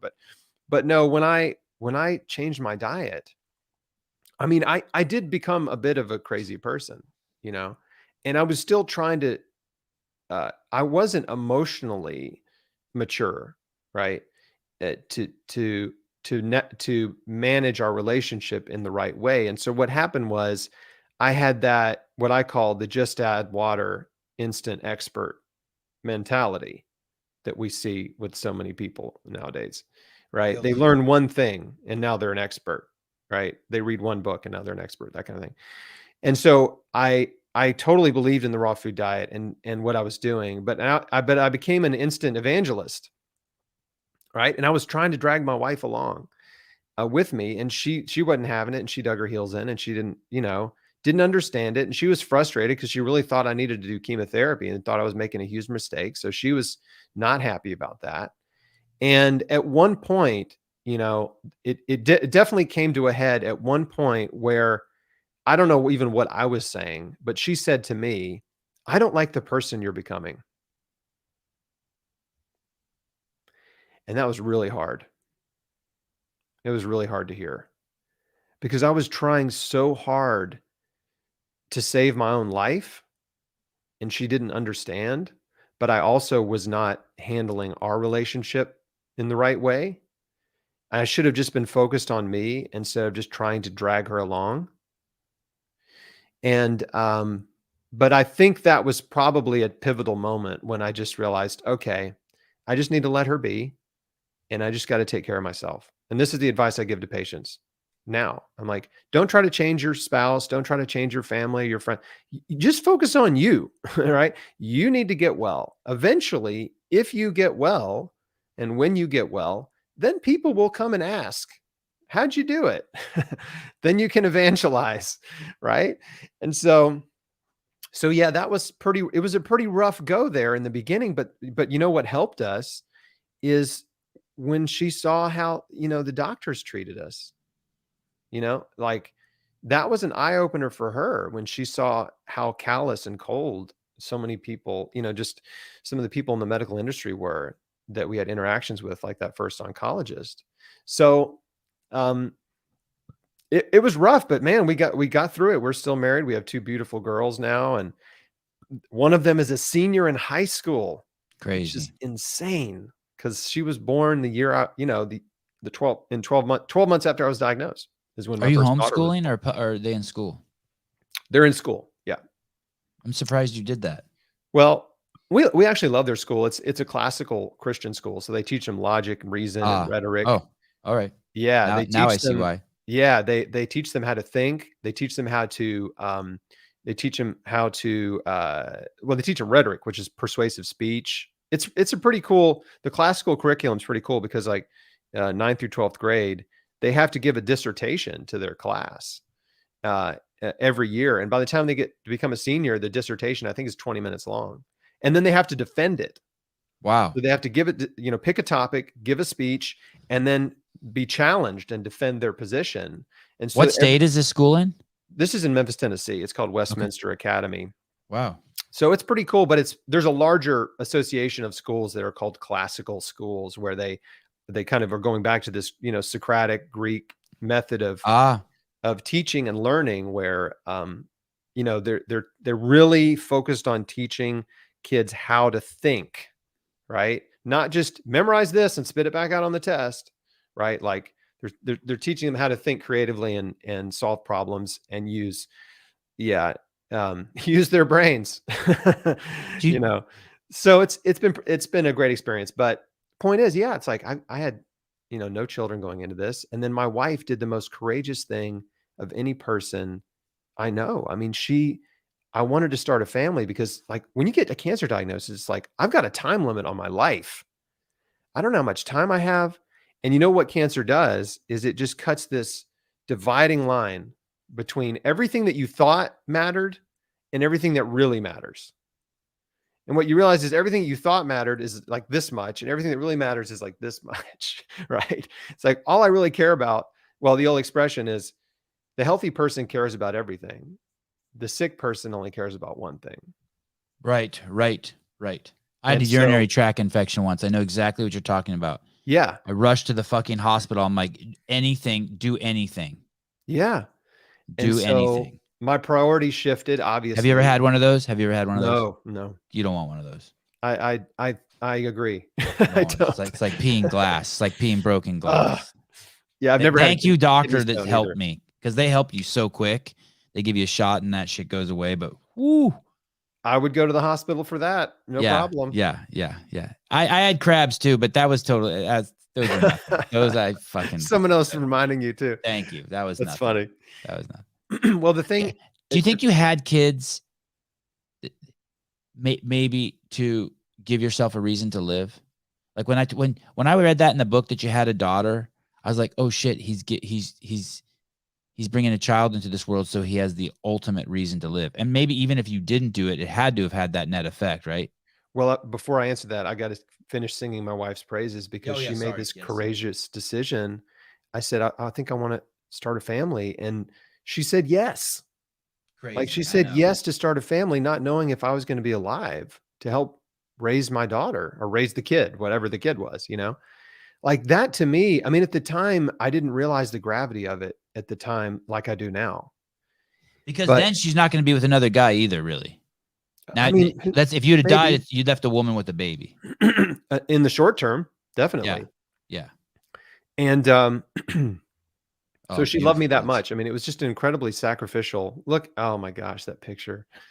That was probably 5 years ago. So anyway, and it gets me, it gets me a little emotional thinking about it. But yeah, so when I was diagnosed, this is okay. So there's a thing that I call the beat cancer mindset. And this is what I had, and it's what I found is over and over and over. And every patient, every survivor I've ever interviewed that got well against the odds, they all had the same mindset. And there's several components to it, but number one thing is you have to believe you can get well. That's the first thing. You have to believe that healing's possible. Because if you don't, you're really not going to take action. You're not going to change your life. It's just not going to, you're not going to accomplish anything if you don't believe it's possible. Right? It's like if you don't believe you can get to the CrossFit Games, you're not going to train. Right. You know? So you have to believe it's possible. And then you have to be willing to take responsibility for your life and your health. You have to be willing to change your whole life. And you have to have a strong will to live. You have to want to live. And I had a practitioner ask me, do you want to live? And it was actually terrifying. That's a scary question because I already had cancer, right? I had this life-threatening disease. I don't know. Do I want to live? Do I have a secret death wish? Is that why I'm sick? Right? Have I been manifesting this disease with all of my just swirling negativity and stress? But I also realized in that moment that even if that was true, that I had a choice and I could choose to live. And so I was like, yes, I'm choosing, right? I'm choosing to live. I'm deciding, yes, I want to live. Up to this point, maybe I didn't, but now I do. And I got very clear about why I wanted to live. What are my reasons to live? And this is the question I ask every cancer patient. Do you want to live and why? And my why was my mom and dad, because I'm an only child, and my wife. And I couldn't bear the thought of those three people standing graveside, putting me in the ground. That was just, I'm a pretty big deal to three people. You know what I mean? And so my wife and I dated for 6 years and we'd been married for 2. So we'd been together 8 years. It's like a third of our life at that point we'd been together. So I got very clear, I have to live for these people. And then when she got pregnant, as you astutely inferred, I had another reason to live. And a year after I was diagnosed, I was back in the hospital holding this beautiful baby girl. A year after you were diagnosed with cancer, you had a kid in your hands. That's in the book too. Yeah. I can't even believe that. And it was, and it just was more fuel to the fire. It's like, I have to live for these people, right? I have to live for my mom and dad. I have to live for my wife. I have to live for this little baby girl. And so, it helped. It helped with the motivation for sure. Yeah, it did add a layer. I mean, in some sense, maybe it added a layer of stress, but it just didn't feel that way at the time. It just added joy, Right. It just added a whole new dimension. I mean, do you have kids? I do. I have 3 kids. Yeah. Then you get 2 5-year-olds and an 8-year-old. And they're like, they're everything to me. Yeah. Becoming a parent is like the most wonderful life experience. It's just the best. You can't understand it until you have a kid. And then you're like, wow, like what was my life like before this? It was so empty. Right. So, and I'm not diminishing anyone out there who doesn't have kids. I'm just saying. I am. Really Chris is not, but I am. It really does change you and you won't regret it. So that was just, I have no regrets about that. And we had another daughter about 3.5 years later. And so I have 2 girls and they're both in high school and one's about to go to college next year. And like, I just can't believe this much time has gone by. And the one thing that I did, I waited 6.5 years before I even started talking about my cancer story. I wasn't thinking about blogging. I wasn't doing interviews. I wasn't thinking about a book. That was so far off my radar. The only thing I cared about was getting well, right? Getting well, paying my bills, taking care of my little family. That was it. And I was a musician too. So I was playing music on the side and doing that stuff. That was kind of my fun, just my extracurricular. But is that band still together? You guys released 2 albums, right? Yeah, that band was called Arma Secreta, which is Portuguese for secret weapon. And no, because what happened is in 2010, I started the Chris Beat Cancer blog, and it was just kind of crazy. I mean, as soon as I started writing articles and making videos, I mean, just people were just coming at me from everywhere. Like, I didn't expect there would be that much demand just for encouragement, and practical information on cancer survival and nutrition for cancer. And so it just started getting a lot of traction. I realized, well, I can't do this and music, right? And this really feels like what I'm supposed to do with my life. Like, this really feels like important. And so it became my part-time passion that over the course of about 5 years consumed my whole life. And I quit real estate and in 2015, basically. And so, yeah. And then I wrote my first book, which came out in 2018. So yeah, it just, you brought this up earlier. I just wanted to put my story out there because I thought it would be helpful. Like, I knew how scary cancer was. I'd lived through it. I felt like I could give people hope and encouragement and practical, actionable information that they could use to increase their odds of survival and healing, the same things that I did. And so, like, yeah, I don't know, I guess I'll just put it out there and just start telling my story. And yeah, here I am on this, on your podcast. And I mean, I'm doing interviews almost every day. Yeah, it's crazy. It's people crazy want to talk to me. I'm so glad. Yeah. Chris, do you ever get concerned? I sincerely believe that there's people out there who believe, including myself, that, hey, this is the path, and I'll talk about it on here, and I'll have guests, really smart guests, who come on and be like, this is the path. And let's use diet, for instance. You should be eating meats, vegetables, nuts, and seeds, no sugar. And this is the path you should be going down. And it's okay to eat as much animal products as you want. Just stay away from the refined carbohydrates and the ultra processed foods. And they're saying this knowing that or maybe they don't know, but there's ramifications to people saying that stuff. There's ramifications to me coming on my podcast and showing people, hey, look, I just opened a package of raw ground beef and I'm just eating it right in front of you. And I'm espousing that it's healthy, and I felt great that day. Like amazing. It was actually one of the few times that I actually got full in my life without feeling full when I eat raw meat. I actually feel full with no feeling of full. Absolutely zero bloating, like you might feel with vegetables and or nuts or just that other stuff that you actually feel in your body. So, but you, on the other hand, have a 3 or 4, you have 4 books. You have 3 books, tons of speaking engagements, a profound story. Do you ever get concerned that do you ever second guess yourself? Like, maybe I'm misleading people. I did more in the beginning.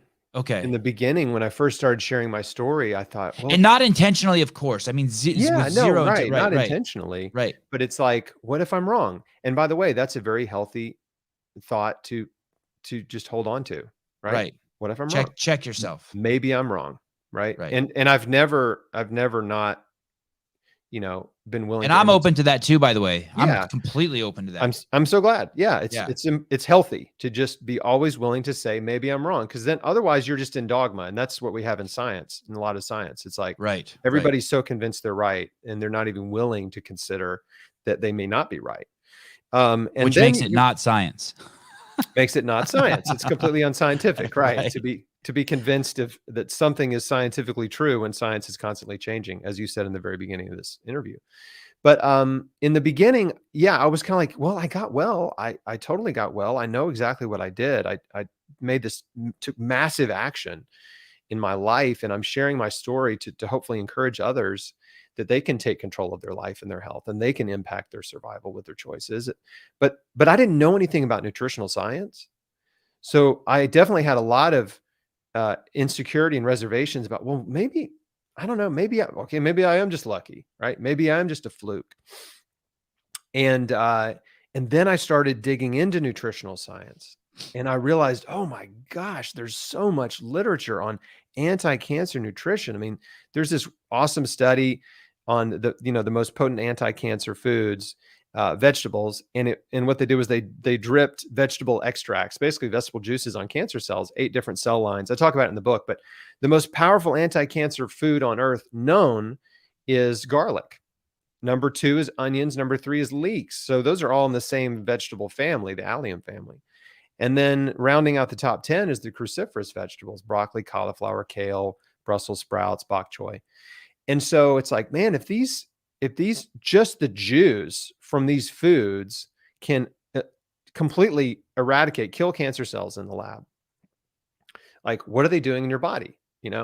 And so that they're not doing nothing.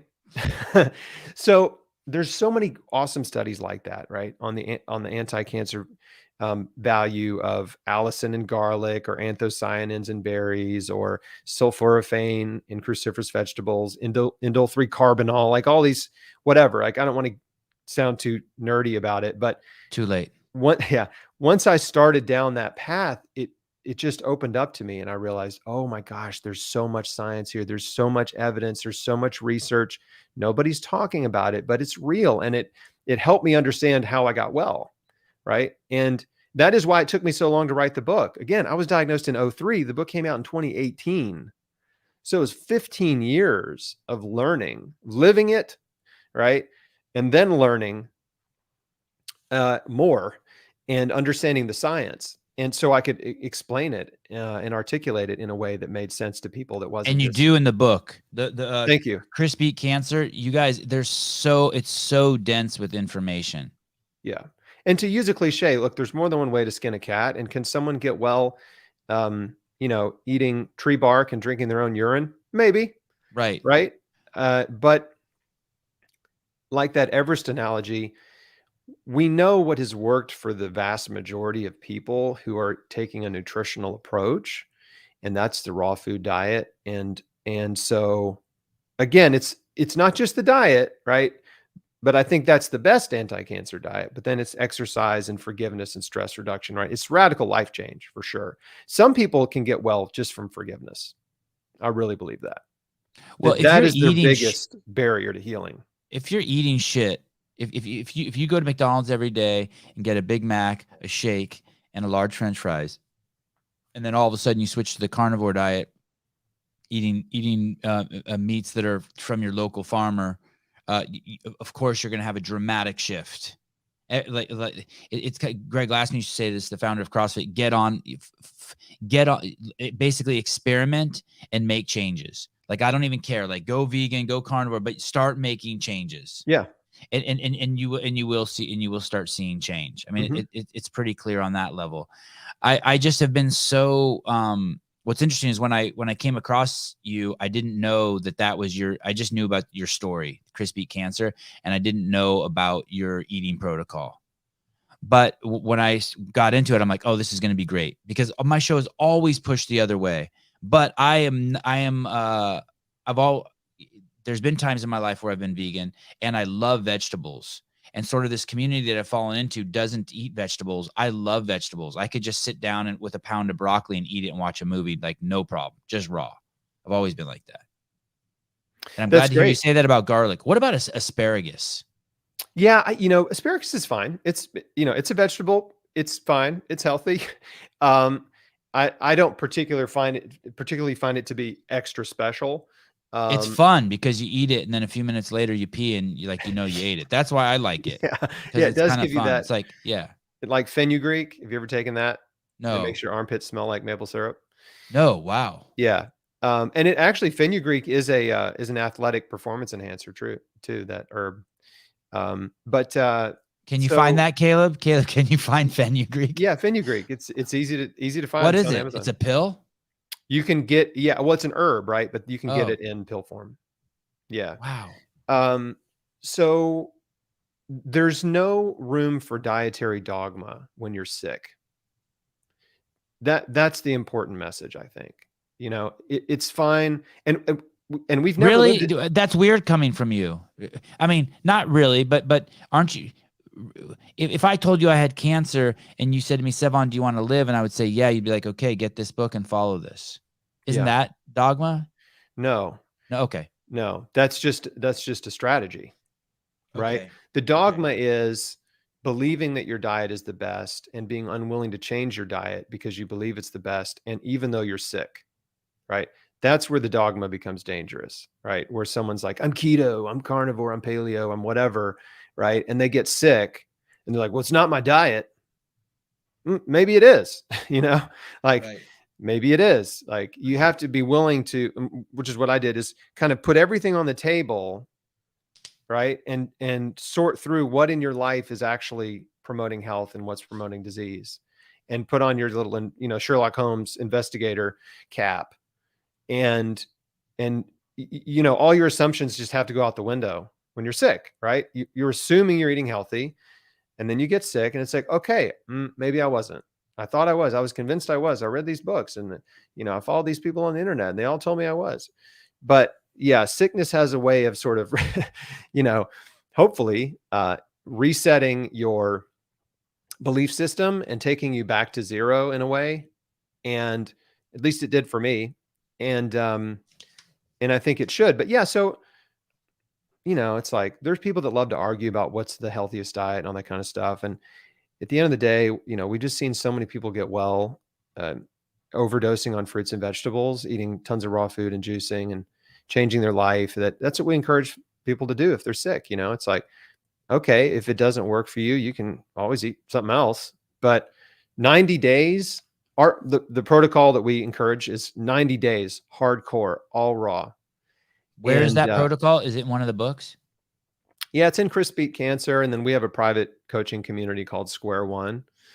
That's, it's a community for people that are really serious about changing their health and healing. And, but it's the same information. And so it's like 90 days hardcore of raw fruits and vegetables and fresh juices and exercise and forgiveness. And I mean, we just see miraculous things happen. I mean, they get their blood work done, they start this thing, and somewhere between 30 and 90 days, they get another scan or another more blood work, another checkup. And I mean, just things are better, right? Tumors are shrinking, cancer markers are down, cholesterol's improved, blood sugar's improved, C-reactive protein, that's inflammation, is way, way down. I mean, basically approaching zero. We just see all this cool stuff happening that's measurable. And at the end of the day, I just want to help people get well. And I get it. Some people can take a different path, and hey, I'm all for it. And the one thing I should say, in case anyone's jumping to conclusions, we never tell anyone not to do chemotherapy. I've never told anyone don't do chemo. I'm very, very deliberate about explaining the risks of chemotherapy, because there are many, they are numerous and life-threatening. But every person has to make their own decision. And we have a lot of folks in our community that are doing chemotherapy and doing everything the doctor says and more, right? And that's where that's my role as a patient advocate, is like to help a patient understand, you can do treatment or not do treatment, but if you do treatment, you have to understand that healing happens at home, and what you're doing in between treatments can mean the difference between survival and death. So that's the food you're putting in your mouth, exercising, dealing with stress, reorganizing your life. Those are the things that you can do that will only help, right? They will only help. They will not harm. So we just love everybody, it's like, we just love them and encourage them. And that's why I keep interviewing cancer survivors and doctors and experts. It's just to spark that tiny little bit of hope, so that a person believes healing is possible, right? That's where it all starts. Like, and when you watch interview after interview after interview that I've done with people who've healed cancer, advanced cancers, you start to get the hope, right? You start to believe it's possible, and then you're on your way, right? So yeah, I mean, but I have strongly held beliefs, right? But they're held loosely. Yeah. Yeah. They're strong beliefs. I said that wrong, but it's strong beliefs held loosely. So I'm constantly learning. And if something better came along, if the evidence presented that convinced me that the carnivore diet was the optimal diet for healing cancer, I would be open to it. Right. Right. Some stuff like and that. This book is full of research that backs up what Chris is saying, by the way. Full, endless, tons. There's a lot of research in there. Yeah. And there's a lot more that I couldn't cram in there. I mean, it's just, right. There's just so much research out there, and it's exciting. That's the thing, is when you start to learn, it's one thing to be like, I should eat healthier, and because I feel like I should, and it's good. But when you start just like learning a little bit about nutritional science, then to me, it gets me excited about eating healthy. And that's the difference between, oh, I can't eat those foods because they're bad, right? That's one mindset. And the other mindset is, I want to eat these foods because they're so good. You know what I mean? So it's like there's the sort of like fear-based, like, oh, these are bad, don't eat them. And that's valuable to understand that food's unhealthy. But I think there's a lasting impact if you can help someone get excited about healthy food. And that worked for me. And I've seen it help a lot of people stay the course when they just really dig in and they just realize like, oh, what I'm eating right now isn't just a piece of green broccoli, right? It's sulforaphane and indole 3 carbinol. Are you a fan of these ideas around autophagy and fasting? Oh yeah. Fasting was a huge part of my cancer protocol. I mean, we talk about it all the time. We encourage patients to do it. You know, when you fast, juice fasting is wonderful. And I did a lot of that, and water fasting too. But yeah, when you're fasting, your body goes into internal house cleaning mode. Cancer cells are weakened and some die. And then old and damaged cells die off. And then your body ramps up production of new healthy immune cells. I mean, and other cells. But the exciting thing is that you get this immune cell regeneration. And I've interviewed Dr. Walter Longo a couple times, and several other fasting experts, Frank Sabatino, Dr. Alan Goldhammer, who runs True North Fasting Center in California. So yeah, bad guys die, good guys get invigorated. That's basically what happens. And when the old and damaged cells die off, like, these cells are called senescent cells, which is a fancy word for senile. So we've got these old immune cells floating around. They're just old, right? And old cells don't do a great job, right? It's like the obese army, right? And well, they also have an old army. So if your immune system is a mix of old and obese cells, you've got a crappy immune system. And I think the big lie, this is kind of rabbit trailing, but one of the big lies during the pandemic was that we all somehow have the same immune system, right? That everybody walking around has the same functioning immune system. And that's just completely false. Like, some people have really weak immune systems, and it's because of their diet and lifestyle choices, and partly can also be due to age, being elderly, and vitamin D status. That was sort of the common denominator between the most vulnerable populations. The acronym SODA, S-O-D-A, senior, obese, diabetic, and African American, but really dark skin, all chronically have extremely low vitamin D. And vitamin D is one of the most important immune system, anti-cancer, antiviral hormone/vitamins in the body.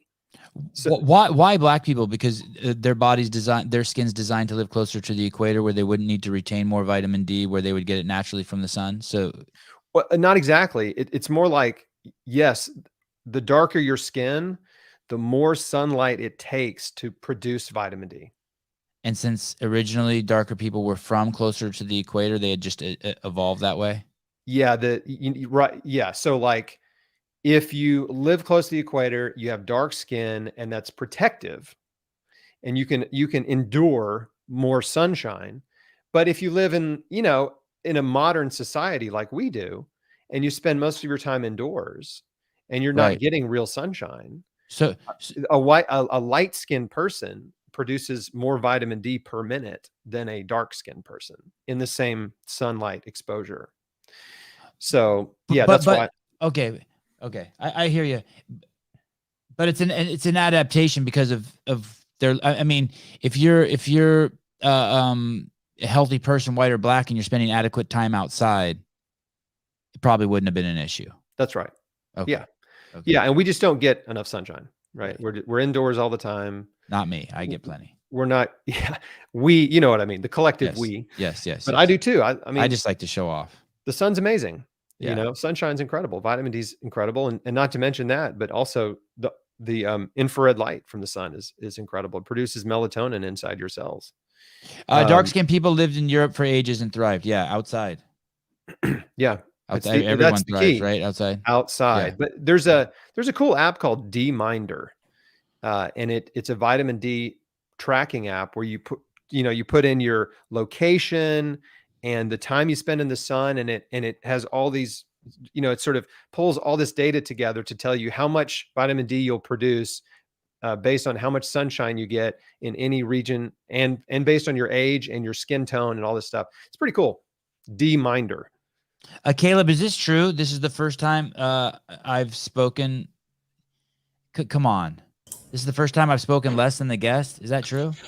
No, I don't think so. There was a show like last week or something. It was. Oh shit! There's only one other show. I out-talked you. Gone. Wow.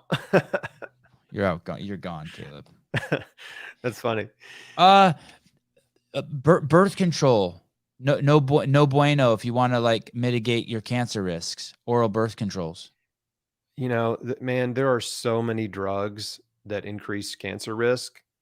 Birth control is one, but look, if you ever watch television, every drug ad almost at the end, they give you all the disclosures, where they got like two people riding a bicycle built for two, or like on a swing set, or like paddling across a pond, right? They're telling you these like horrific side effects, hoping you'll be distracted by like this idyllic life that they think you will be leading when you're on the drug. They want you to believe you'll be leading. And it may increase risk of certain types of cancer. I mean, that is in the drug disclosure of so many drugs. And, they have to tell you by law because it's true, right? Believe me, they wouldn't say that on the commercial if they did not have to say it. So any pharmaceutical, I mean, that's a generalization, but many pharmaceuticals increase cancer risk, and taking multiple pharmaceuticals can compound that risk. And so, something I don't think I said earlier, but this is important. Up to 90% of cancers are caused by our diet, our lifestyle choices, and our environment. Up to 90%. Only 5% or so are genetic. And even epigenetics has proven that you can influence the expression of genes based on your diet and lifestyle and environment. So that really does bring it back to personal responsibility. What are you eating? That's your diet. Your lifestyle is, are you drinking and smoking? Are you taking pharmaceuticals? Are you taking illegal drugs? Like, are you not sleeping? Are staying up too late? Are you getting sunshine or not? Like, are you exercising? So that lifestyle umbrella is pretty big. And then the environmental factor, which we didn't even get into, but it's pretty obvious. It's not worth spending a whole lot of time on, but there's a lot of environmental pollution. There's a lot of toxic stuff in our environment produced mostly by humans, and spewed into the air, like mercury from coal plants, or all these chemicals from manufacturing, and plastics and all this kind of stuff in body care products, makeup, toothpaste, deodorant, shampoos, on and on and on. And so those things are definitely increasing cancer risk, not to mention pesticides, herbicides, fungicides, Roundup, So Tide? Do you use Tide? Tide? Yeah. No. No. No. I mean, in 2004, we cleaned house. My wife hates the fact that I use detergent still to wash our clothes. What do you use to wash your clothes? My wife won't let me wash her clothes. There are a lot of non-toxic detergents out there now, which is great. Like there's brands at Whole Foods like 7th Generation. We like a brand called Truly Free, and they ship like refills to our house once a month. I bet you that's what she has. Does it smell like patchouli? No, it smells amazing. I'm telling you, this is the best smelling laundry detergent my wife and I have ever smelled. Like we're in love with it. Truly Free is a great company, and I actually know the owner, and they're just fantastic. But they ship you a bottle, and then once a month they ship you just the refills, and you just they don't produce a whole lot of plastic waste and stuff like the typical Tide or whoever. But I appreciate the bottle because my wife has all these hippie bottles and it's like brown and shit. And just when I see the bottle, like I need the bottle to still look like Tide. And I like this. It still looks like Tide. Yeah. It's a normal looking bottle. Yeah. Yeah. But we cleaned house. I mean, we just got rid of all the toxic. Look, this week, let me just read you this headline. Okay. This week, just days ago, Unilever, you know who Unilever is? Yes. Okay. Has recalled certain Dove, Nexus, Suave, Tigi, and Tresemme aerosol dry shampoos because of the potential presence of benzene, a chemical that can cause cancer. Oh, I love Dove soap. It lathers so great. Okay. What bar soap do you use? Do you ever use bar soap? Bronner's. Yeah. There's there's tons of hippie soaps out there. So that's a pretty easy one. But yeah, but Bronner's is great. I love Bronner's. Love the liquid soap, love the bar soap. You can get it anywhere. I mean, I think they sell it at Target, They've gotten really big. But we just cleaned house. We just got rid of all the toxic, giant corporate made chemical cleaning products and body care products and all that kind of stuff. Because at the end of the day, is that the reason I got cancer? I don't know. Probably not. But my goal is to reduce my toxic load as much as possible. And if you think about how much toxic stuff you're exposed to on a daily basis, you have control over a lot of it.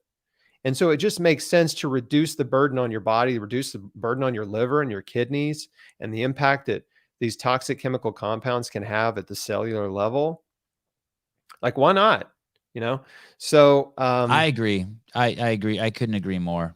So we just made like if you're going to buy soap, why not buy soap that doesn't cause you cancer? Right. Or soap that's just made from like real basic soap ingredients, Castile and lye or whatever, and doesn't have a bunch of weird additives and chemical compounds. At the end of the day, there's tons of companies. They just want to make money. They don't care about you. They just, want to sell you stuff. And that includes pharmaceutical companies. And they have really no liability. And that's the real tragedy. And by the time a drug is rushed to market, just, or between the time a drug is rushed to market, which they are frequently, and the time they figure out it's horrible, hundreds of thousands of people have been impacted typically because years have gone by. And they've, whenever a drug hits the market, I mean, the marketing campaign's huge. And so the doctors are prescribing it because they're bombarded with all this literature and calls from the pharmaceutical reps and all this kind of stuff. And so you look at the story of Vioxx, or there's so many stories now. But Bextra is another one. Drugs that were recalled because they were safe and effective and brought to market. And then, hundreds of thousands of people are injured or die or whatever. Right. You can't expect, this is another full circle because you brought this up at the very beginning. You just can't expect the pharmaceutical industry to operate with your best interest in mind. They don't. For sure. They never will. They don't. Their goal is to get a drug to market, and many pharmaceutical companies are convicted criminal organizations. Right. They've been convicted of felony behavior and fined billions of dollars, like Pfizer and Merck. Merck's crazy. I can't. And the fine, I mean, it's like, I interviewed John Abramson, who's Dr. John Abramson, who wrote a book called Sickening. This might be a fun interview for you too. But he's an expert on pharmaceutical and healthcare industry fraud and has testified in the big cases against Pfizer and Merck. And I mean, it's just kind of mind blowing how corrupt they are. And, they'll make $10 billion and they'll look on a drug that gets recalled, and then they get fined $1 billion. They win. You know what I mean? Yeah. Yeah. So well, let's do that again. Right. We still cleared $9 billion. Right. Yeah. There's the book, Sickening. There's another one by Dr. Vinay Prasad, called, Malignant. And Malignant is about just all the corruption in the cancer industry. And, but we just need to be aware. You need to be aware. You cannot assume that these industries are operating for your benefit, because they are not. Or that the doctors know. They don't know either. They're don't. being duped. They're being duped by the pharma companies. Yeah, they are indoctrinated Yes. in med school to believe that all drugs are good and all drugs are beneficial and all drugs are science-based and evidence-based, and that these are the best cutting-edge, state-of-the-art therapies available. And they're puffed up, right? They're puffed up with all this knowledge. So they come out with this extreme level of really overconfidence straight out of med school. Right. Arrogance and overconfidence that they just know everything and that drugs are amazing and that it's science, and they're like, these sort of like torch bearers for science or whatever. But yeah, it takes some time for a doctor. It really takes 20 years for a doctor to really become established, in their profession with all the schooling and the training and the internships and the residency and all this kind of stuff. It's almost 2 decades to become a doctor. And by that point, if we're talking about oncology, really any aspect of chronic disease care, I mean, then it takes years of prescribing drugs to patients and not seeing them get better and seeing them just get worse and worse over time. It's pretty demoralizing. And by that time, I have great empathy for doctors because most of them are just trapped in a system that pays them really well, but they have no job satisfaction. Their patients aren't getting well. They're just staying sick and they're just adding more and more medications to that person's life and body. And, physicians have one of the highest rates of suicide of any profession because it's very difficult. It's like a meat grinder.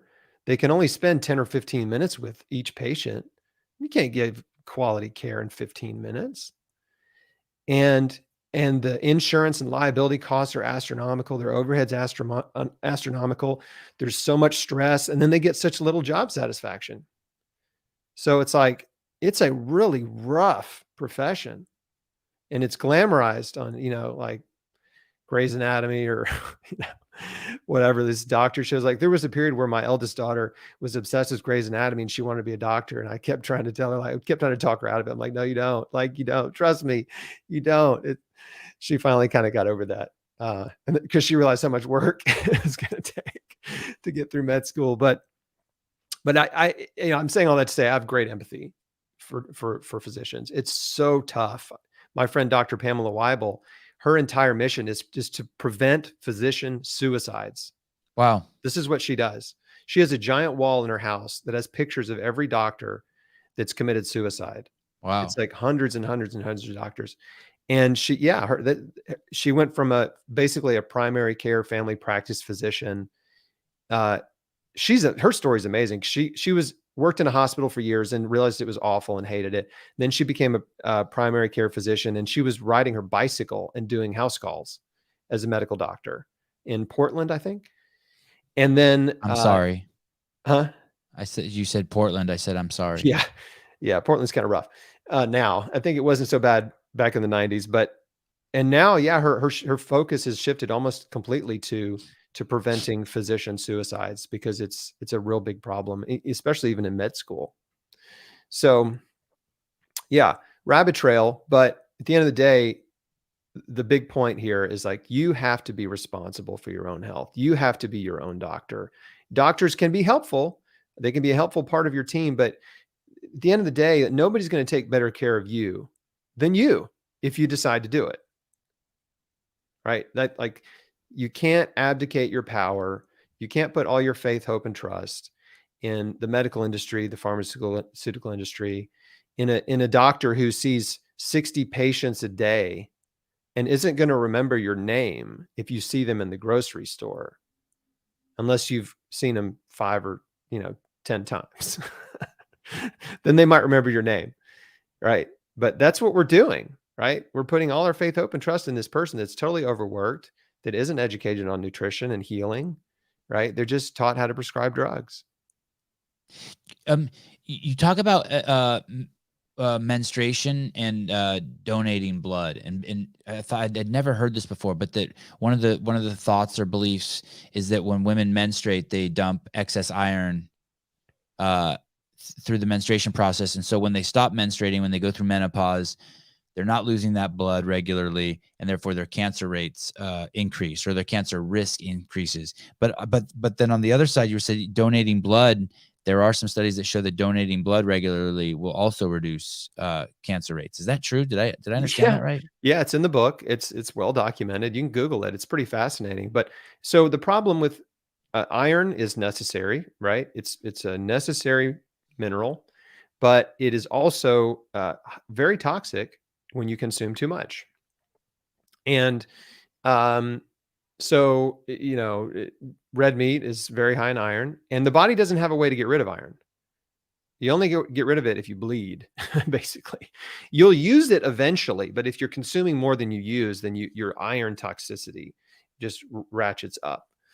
And what they found is that women, menstruation every month, you're losing blood and you're reducing your iron, which is good. If you lose too much, then you're anemic. But for most women, that's not happening.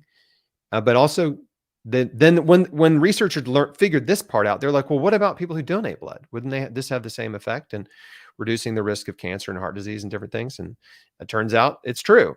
So donating blood also is a way to reduce your iron. Also, not eating so much iron is a way to reduce your iron. Which is found in red meat. Red meat's the highest source, yeah, basically. Yeah.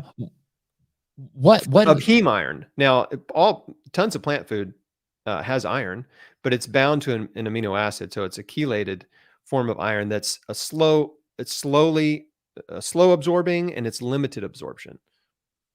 Are you self-taught? This is all just through your own personal research in the last 19 years? Yes. Yeah. Yeah. It's so but if you think about it, everyone is self-taught. Right. Yours. I mean, I didn't go to yours is good. University degree. You had a good teacher. Yeah, but I've just read and read and read and read and read. And most of the books that I've read were written by doctors and researchers and scientists. So it's like, it's the same thing as taking a class at a university. Right? Right. You read books by the smartest people you can find, and you try to assimilate that knowledge and make sense of it.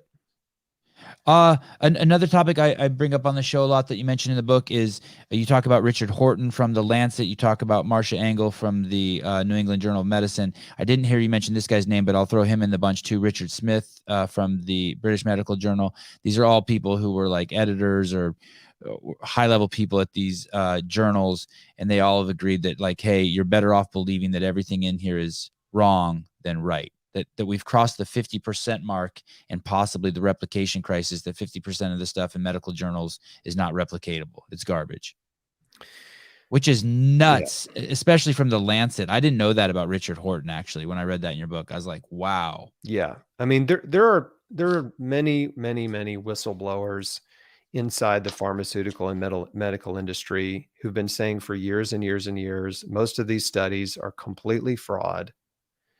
You mentioned the Amgen study, and that one's crazy. Bayer did another very similar study where they tried to replicate a bunch of drug studies, right? So they could develop their own drugs. And what they found is that most of the studies they tried to replicate, they couldn't replicate, which means the studies were fraud. They were fakes or flukes.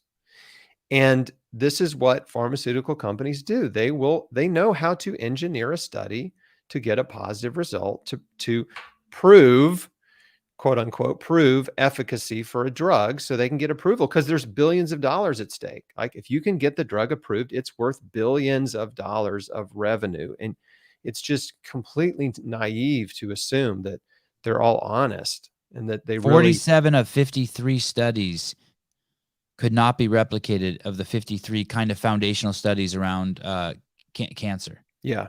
That's nuts. Yeah. 47 of 53. Right. Yeah. And that's Amgen who did that. They're a fucking pharmaceutical company. Right. And so is Bayer. Right. I mean, and so, and Horton and Marcia, Engel. Yeah. I mean, they're editors of huge medical journals, and they're saying the same thing. Like, look, the pharmaceutical companies pay for ads in the medical journals, they fund the medical journals. So the journals they're not independent anymore.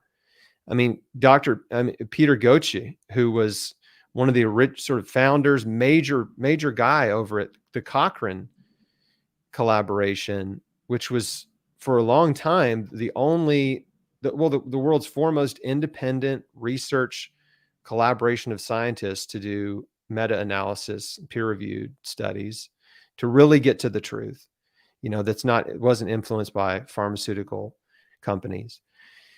He left Cochrane because it started to get corrupted. And he wrote a book called Deadly Medicines and Organized Crime. Put that on the reading list if you want to go down the rabbit hole. A lot of these guys like Begley and Gauthier, who you just mentioned, Greg Glassman, the founder of CrossFit, would bring them to our headquarters and they would speak to us. So I got to meet a lot of these guys firsthand. That's cool. Yeah, it's nuts. That's a wild man. The second man you mentioned, Gauthier, he's a wild. Have you met him? He's amazing. No. Oh, he's a wild. You got to meet him. He's a wild cat. I'd like to interview him. Huge respect for the guy. Huge respect. Yeah. But can we talk about the pandemic for a second? Because this is I would love to. I would love to. This is what's so insane about everything that went down. And I was. I mean, you can scroll back on my 2 years ago on my Facebook feed. I mean, pretty much from day one, I was like, there's a lot of fear mongering going on. This is not healthy. We shouldn't be doing this. Even looking at the early data coming out of Italy, I'm like, okay, the people that are dying, like we said earlier, they're very old. They have 2 or 3 comorbidities. I don't highest smoking rate of any European country, Italy. Yeah, high smokers. Like, I don't think we all need to panic, right? I get it that some people are dying, but I don't think we all need to panic here. Well, anyway, what was so insane about all that, and I think we're on the same page. Your listeners, I may be just repeating stuff you've been saying anyway, but every step of the way, it was like they did the opposite of what common sense would tell you to do. Like, if you were in charge, if you were the big boss man at the CDC, and there was a big, scary, dangerous germ that was brand new, that came from nature, the first thing that I think you would do as a rational person is I think you would say, okay, well, there's a germ. It appears to be a problem. So we need all the physicians on the front lines of the hospitals to do your best. Use the medicines you have available. Try to save lives. Tell us what's working. That's what I would do, right? Let's get together, right? Let's communicate. Let's try to save lives. Let's try to solve this problem. We don't have a peer-reviewed study. This is a new germ. And so we just got to do our best to save lives and reduce the impact. But that's not what happened. What happened was physicians started doing that. And they started reporting, hey, we're using this drug and that drug and another drug in combination. We're reducing inflammation. We're preventing the blood clots. And we're using some antivirals, whatever, antibiotics. We're trying some different things, and our patients aren't dying. And as soon as doctors started reporting that, they were deleted off social media. They were censored. They were accused of quackery. They were accused of not practicing evidence-based medicine. Hit pieces were published. And then, and right around that time too, the FDA and CDC basically come out and they keep repeating this message. There are no approved treatments. You remember this? There are no. How about that Instagram post the FDA made making fun of people taking ivermectin? They said it was for horses. Do you remember that Instagram post? Yeah, for sure. The fucking FDA is getting in the meme game. Yeah, they definitely did. I know. They said, crazy. It's for cows and horses, y'all, or something like that. Yeah. But even before that, because that came a little later, it was a deliberate effort to intimidate doctors to do nothing. And so when people got sick, they go to the hospital and the doctor says, yeah, well, you tested positive, but we can't do anything for you. So you just need to go home.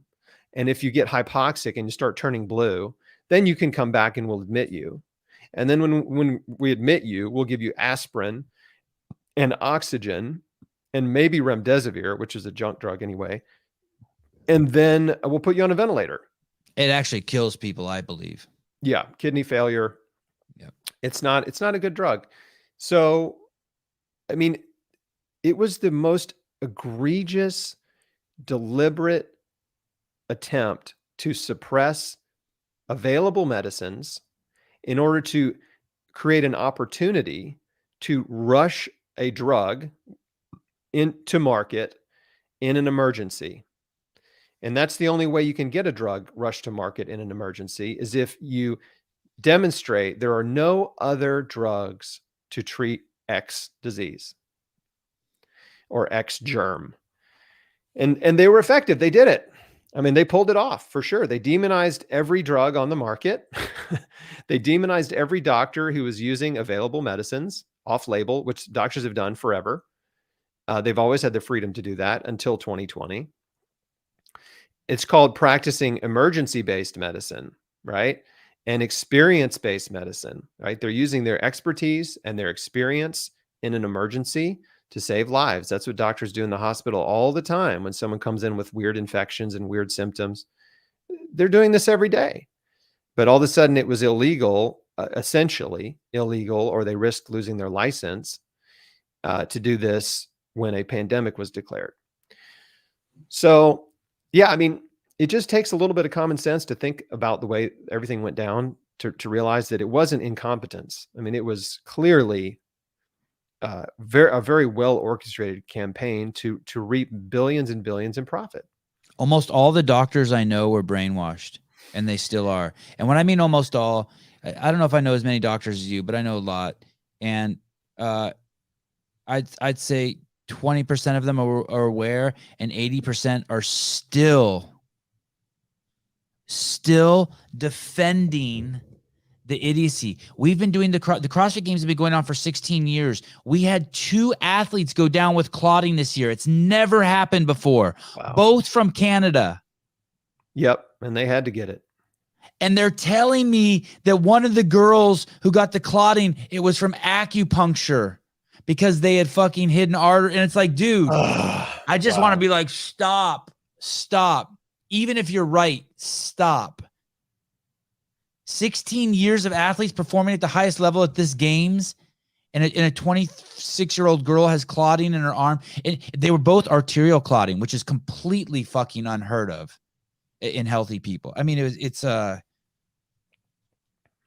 there's so many doctors that are still towing the line. I just wish they would stop. And the 20% of you that aren't, you're saints. Thank you. Thank you. Yeah. Yeah. I mean, but let's also not forget the insanity of 2021 when they forced this experimental drug, gene therapy, rushed to market with no long-term safety testing, when they forced hospital workers to get it and then fired them if they didn't get it.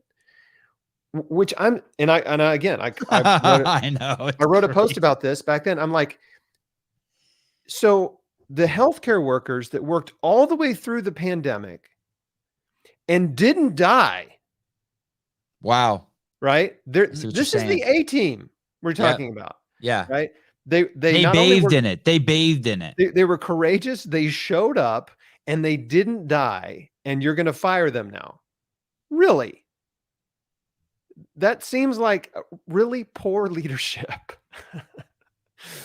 And do you have more time? Chris, do you have more time? Yeah. I have to go pee. Do you have to go to the bathroom? Nope. No. Is that because you eat vegetables? Yep. And, were you thinking that right away? You're like, oh, this guy's got. No, I just haven't had that much to drink this morning, so I'm actually just I'm good. and you don't drink coffee? No. I'm trying. They said they made a commercial for me to run, so I could go pee, but I don't see it. Oh, there it is.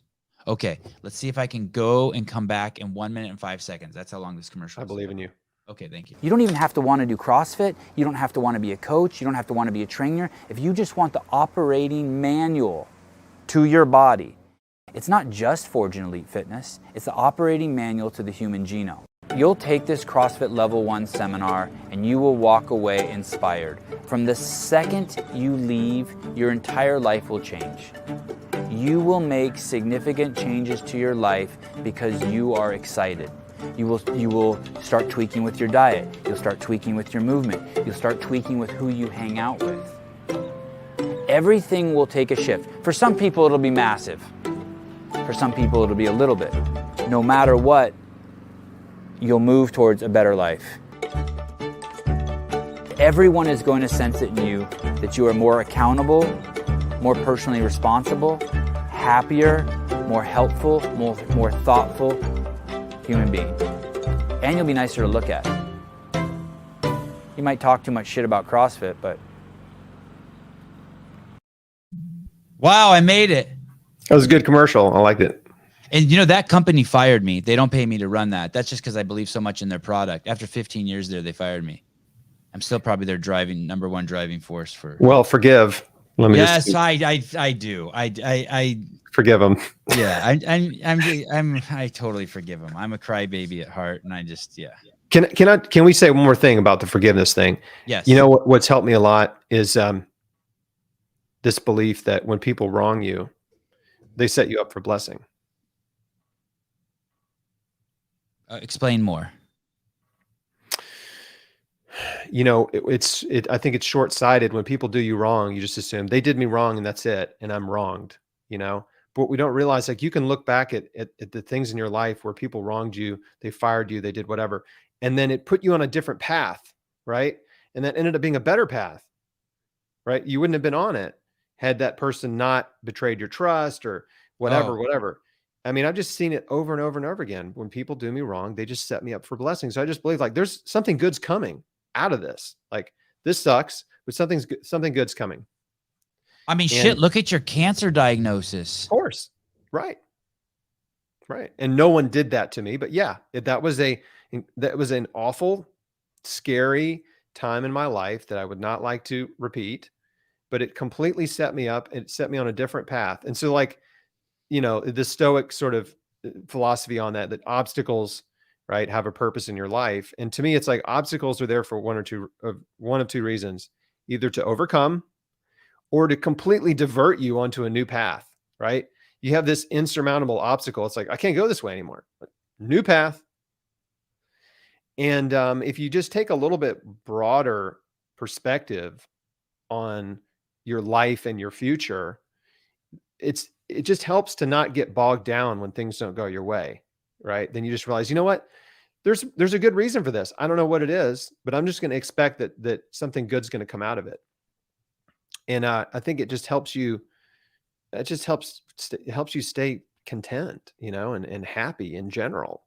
If you have that, like, you know, your flight's delayed, right? Or you're put on a different plane or something. Well, hey, you know, that plane I was on it could crash, you know, or who knows what could happen. But this delay, I'm just gonna choose to believe that this delay is a good thing instead of a bad thing. You could meet your wife in the airport. Yeah, there's so many possibilities that could happen. But if you get fixated on the bad thing, let me tell you, this is a story. Hold on one second. No, I would not still be woke if I hadn't been fired. I was already on no, not true. Okay, go ahead. So here's a quick story. I was at a conference one time and I was still kind of insecure, and I was still learning how to I'd been in a bubble for so long that I wasn't good at meeting new people. It was when I first kind of became a public figure, and I was at a conference, but people didn't know who I was. You know, it wasn't like that. But I was at a conference to learn more, and I knew a couple people, and they had tried, you know, kind of included me in their little friend group, and which I really appreciated because I didn't know anybody. And they're like, "Hey, we're going to go have dinner. Do you want to go?" I'm like, "Yeah, that's great." So then we go. And there was a pretty long table set up, and people were just kind of filling in, and I sat down and And then someone was like, "Hey, would you mind scooting down a seat to, you know, because for somebody," I'm like, "Yeah, sure." And so I scoot down a seat. And then like a minute later, they're like, "Hey, would you mind scooting down another seat?" And I'm like, "Okay." Right. And so, and the insecurity really started to manifest, you know. I'm like, they're just going to basically just bounce me off the end of the table, you know, like making room for their friends. And I'm just like, who am I? And so, and it really started to eat at me. And so I just decided, like, I'm just going to go. And I didn't make a scene. I just like kind of left, you know. I was like, and I left. I walked back to my room. I ordered some room service or something. And then I realized I'd left my sunglasses on the table. Serves you right. I left my sunglasses. No, I know this is classic, right? I left my sunglasses on the table. So I'm sitting there in my room and I'm going, oh man, like, what am I going to do? Am I going to sacrifice this pair of sunglasses? Right? Or am I going to go back and get them? Because now it's about your pride, right? Now you got to go Yeah. back down there and face that you dined and you ditched. It's about my pride. Yeah, It absolutely was. Yeah. And I was like, you know what? This just sucks, but I'm not going to lose my sunglasses over it. I'm going to go back and get my sunglasses. So I walk back over there. The restaurant was like on the property, the hotel property. Walk back over there, walk up to the table. And what I noticed, the table had filled up, right? More people had come, filled up the table. And sitting across from the seat that I left was the one person at the entire event that I wanted to meet the most. Oh, that's amazing. Doesn't that suck? Yeah. Well, it's good. It's awesome you went down there and got to see that. Yeah. Yeah. And so I quickly just like, and I actually did this really stupid thing. Like I was on the phone. I think I called my wife on purpose. So I'd be like on the phone. So it would just be like, oh, I'm on the phone. I'm busy. I'm doing something, like grab my sunglasses and just like left, you know? But I mean, I learned the lesson, right? I learned the lesson. Those people bumped me down a couple seats, and maybe it was a little bit like, you know, it's not like they did it to be mean, but it was kind of like, whatever. It didn't make me feel great. Maybe it was a little bit inconsiderate, but I overreacted. I took it personally because it was insecure. I was insecure. And because of my overreaction leaving, I missed this incredible opportunity to sit right across from this dude that I wanted to connect with, that I thought was really awesome. And I didn't connect with him, you know, because of that. And on the other hand, too, maybe you were being pushed down because there's someone down there who needed to hear your message. For sure. So you could save their life, right? For sure. Yeah. For sure. Yeah. And it's not even about me. Maybe I was pushed down because someone really did need, you know, to be seated down there. And that would have been an important conversation or moment for them. Right. Yeah. All the reasons, right, that I made the wrong choice, but I learned the lesson, and I tell the story, and it's embarrassing, but I tell the story, right? Because it really is, it proves, it just makes my point, right? That when people wrong you, they set you up for blessing. You just need to don't take it personal. Think that, you know, just decide something good's going to come out of this when things go wrong. Did you know that you could go to Berkeley, California now and still, like, if you're in Memphis and you miss the pandemic, you could go to Berkeley, California, and they're still doing it there. And still be in it. Yeah. Do you know they're still doing it in places? Isn't that still participate? Yeah. It's like, hey kids, 20 years ago, there was a pandemic. Do you want to go back to Berkeley? And they still have it set up exactly the same way. Oh my gosh. It's like those characters on an island who still 20 years after Vietnam's over, they still, or World War II's over, they think the war's still going. Right. Right. Didn't they find some people in Russia like that too, that thought World War II was still going and they had been living in the woods like decades later, hiding? I just thought that was folklore. Maybe it was. I don't know. Maybe it was just a movie I saw. It was fiction.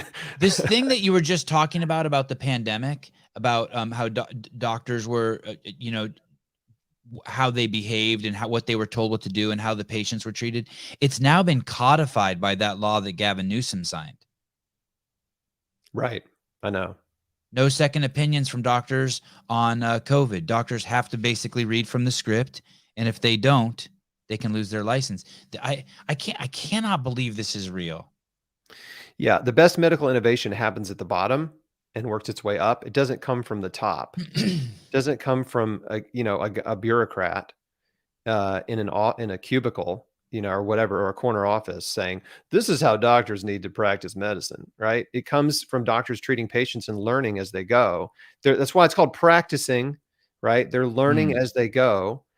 And obviously they're taught a lot in med school and a lot of that stuff works, obviously, but especially in emergency care. But yeah, no, it's everything was turned upside down. And the fear mongering, the biggest thing that I spoke out in the beginning was the fear mongering, because cancer taught me that fear suppresses your immune system, right? Like my cancer experience taught me that. And so I'm like, we can't put all these people in a state of fear and panic and anxiety. That's just going to cause more immunosuppression and make them even more vulnerable. And then they're going to start behaving irrationally, which is exactly what we saw. People, when you're in a state of fear, you cannot think clearly. This is what happens to cancer patients. There's a parallel. I even wrote publicly, like, now the world knows how cancer patients feel dealing with fear every day. Right. Unfortunately, because the normal person shouldn't have those feelings of fear and anxiety every time they leave their house. Like, this is insane. When every person is a potential threat to you, like, what are we, back in the Stone Ages? You know, like hunter-gatherer, every stranger is a threat. But yeah, so that was, you know, before all the emergency drug approval stuff, before all that, when it was just the early days, I'm like, this fear monger, this is really bad. This is really unhealthy. This is not good for our population psychologically. It's not good for anyone to be just doused with so much fear, where every single day there's a ticker on the screen. How many people are infected? How many people are dying? You remember that? Dude, I'm in California, and I'm telling you, I'm surrounded by people who are still scared. Like, I'm not in the hive. I'm not in Berkeley. I'm south of Berkeley, 70 miles, but I can go outside and meet the scared people. Just like right now. It's crazy. Yeah. I've seen the damage. I see it every day. My kids aren't in school, but I get notes from the public school all the time telling me what's going on. You can't even believe there's people still living like this. Yeah. And the irrational stuff really manifested too quickly, because I mean, it just shows you how vulnerable we are as humans to fear, right? Yeah. Fear is the most powerful manipulator. It's how cancer patients are rushed into treatment. And it's why people are walking down the street with a mask on alone, right? Oh, you're alone. Yeah. Do you think outside. is it hiding in the bushes? Do you think it's just floating down the street? Like, what are you thinking, or are you not thinking? Right. But that's, no, they did. I like your other, I think that they, what did you call that? They got a fear story going in their subconscious, going back to what you said earlier. They have some spyware back there that's running the, you should be scared loop, or you're going to kill your grandmother, or you're going to bring it home. They have it going. Fear programming. Right. I'm in danger at all times. Right. I'm always in danger. I'm always at risk. I have to protect myself. And news channel told me a mask would protect me, or a brand new experimental drug would protect me. And yeah, I'm not judging. I'm just saying, it's like, it really, I feel so much, it's really almost like grief, you know, it grieves me to see people in that state of fear. How about your loved ones? Do you have any loved ones participating? I have loved ones who participated. A few, but most of my, you know, in the South, for whatever reason, in Tennessee, the sentiment was not as hardcore, especially in Florida. Like, we went down to Florida and everybody's just like acting like there's no pandemic at all. It was great. But yeah, most of my loved ones and friends are of the same mindset. And so, we had a nice little bubble, you know, support system here of, you know, people who just kind of thought, heck, even at my gym, you know, most of the folks were showing up at the gym, working out, no mask. I mean, all through the pandemic, right? We're at our gym. You know how it is. You're huffing and puffing. You're sweating on each other. I mean, you're exhausted. I mean, you're all breathing the same air.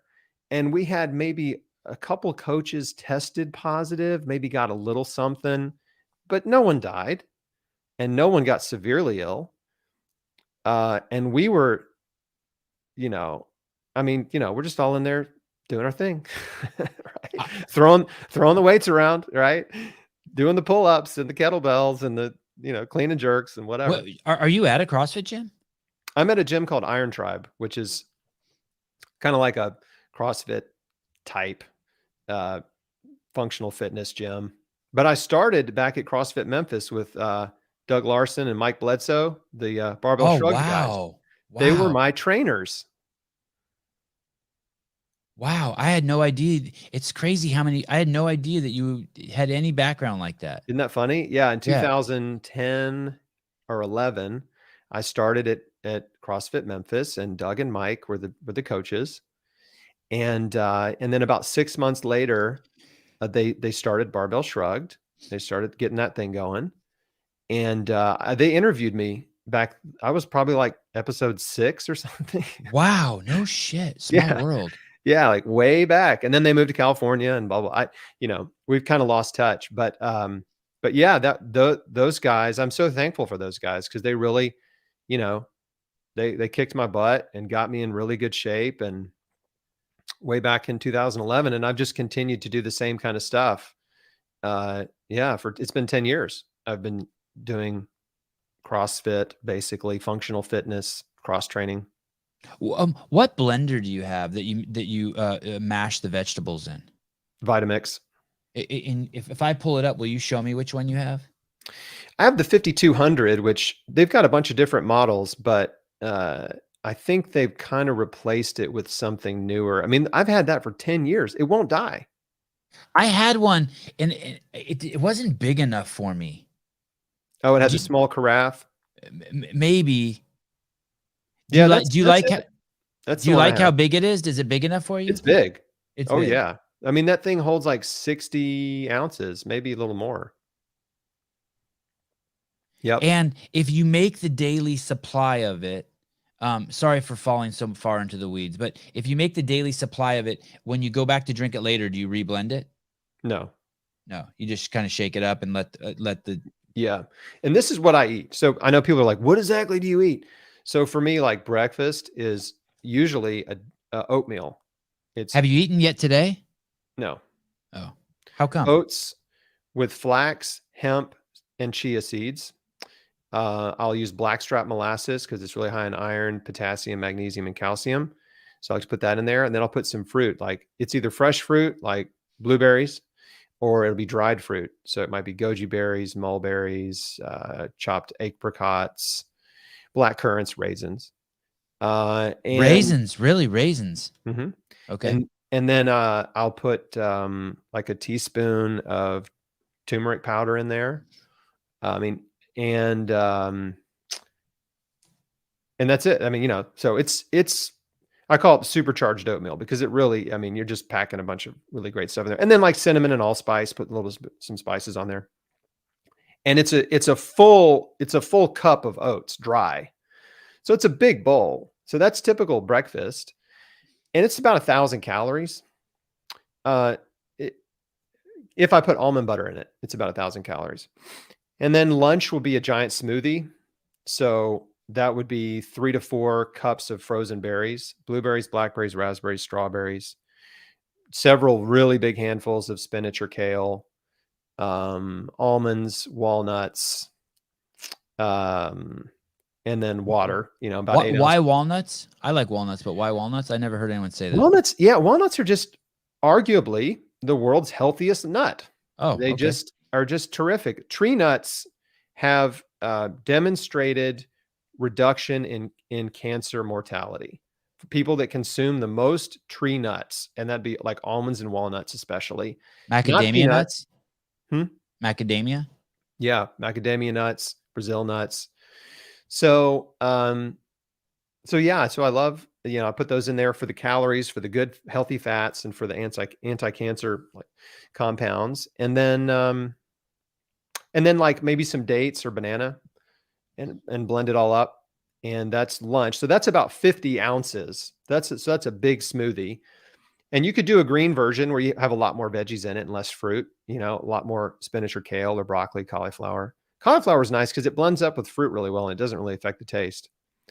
And then dinner, giant salad, or just a big plate of just vegetables, like cooked vegetables, like black beans, sweet potatoes, red rice, black rice, collard greens.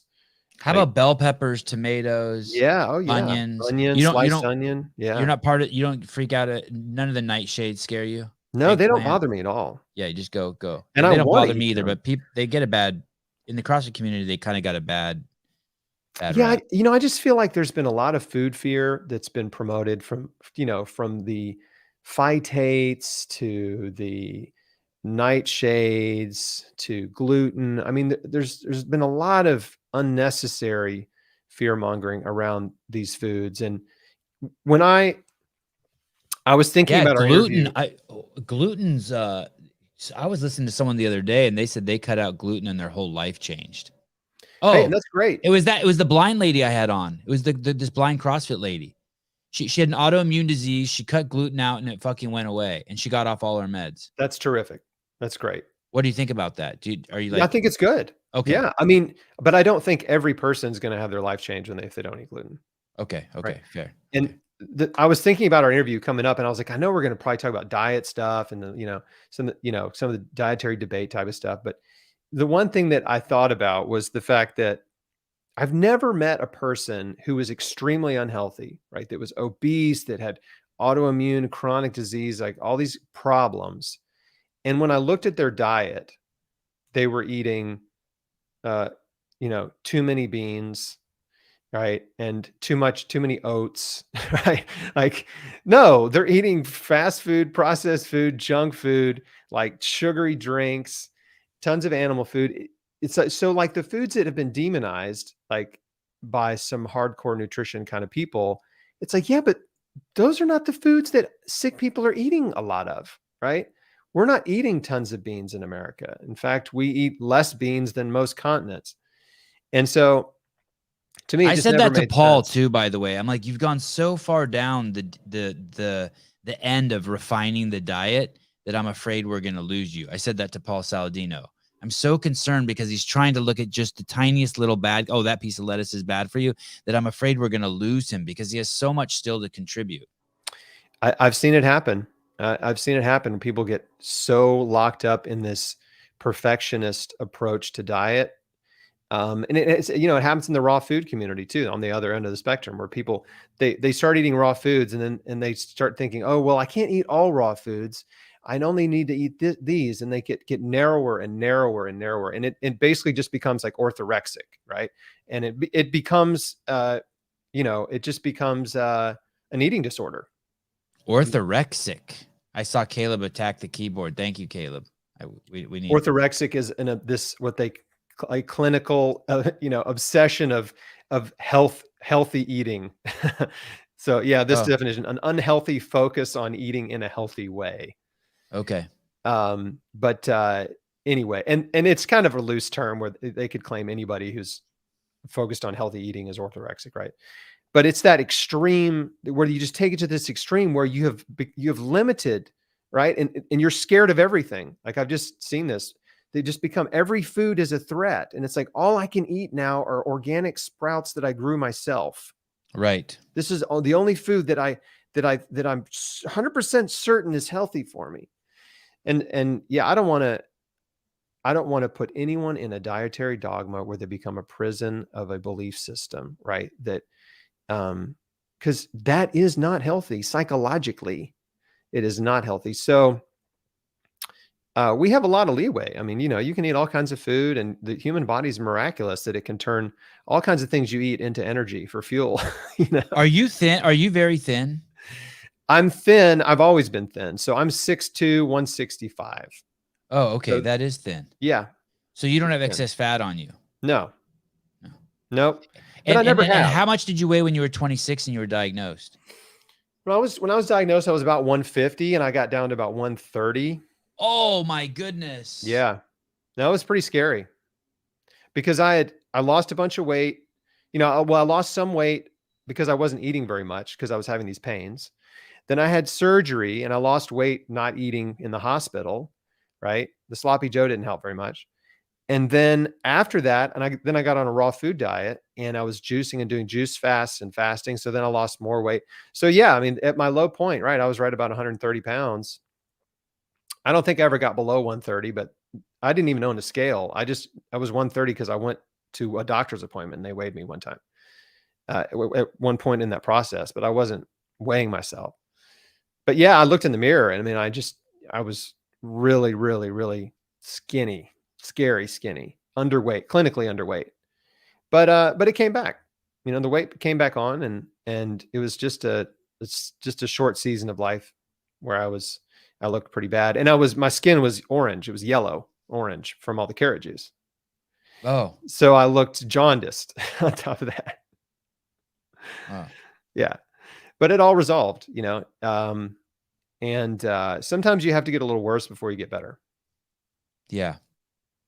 That's just what happens. But back to the food fear thing. Yeah. I mean, there's just so much healthy and wonderful, nutritious food. And I don't think there's any reason to restrict your diet necessarily if you're already healthy. Like, why subject yourself to restrictions if you're healthy anyway? If you're sick, that really is a time to really start experimenting with diet to see what can help you resolve that illness. You know, it makes sense to do an elimination diet. To me, I mean, I think it makes sense.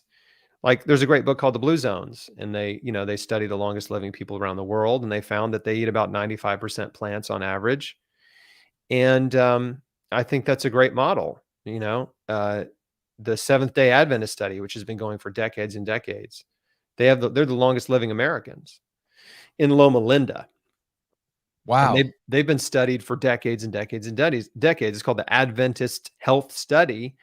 And the longest living Adventists, living past 100, are predominantly vegetarian, maybe eat a little fish, but they're very, very high plant food consumers, right? They eat, again, about 95% whole plant foods, fruits and vegetables, nuts and seeds, herbs and spices, legumes, whole grains. And again, I think there's no way you can do a randomized, placebo-controlled clinical trial on diet over a lifetime of people. It's just not possible, right? So the best we have are these kind of observational studies. We'll never have better studies than observational studies on diet, because you can't do a different kind of study. You can't give somebody an apple and another person a fake apple, right? Right. So it's just kind of obvious, like, hey, let's imitate the people. Let's study the people that have the longest lifespans. Let's try to imitate the way they live, So the Blue Zones, which is a National Geographic project headed by Dan Buettner, it's just a great book, great example, a lot of great lessons in there. It's not just about the diet. They're getting lots of exercise naturally and fresh air and sunshine. And they have strong social support and family relationships.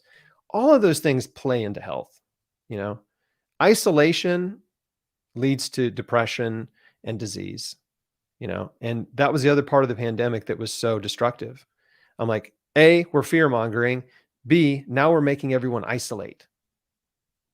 And at no point in history have we ever isolated healthy people, Never quarantined healthy people. Hey, it's against CDC policy. It's in their own guidelines. Do not quarantine the healthy.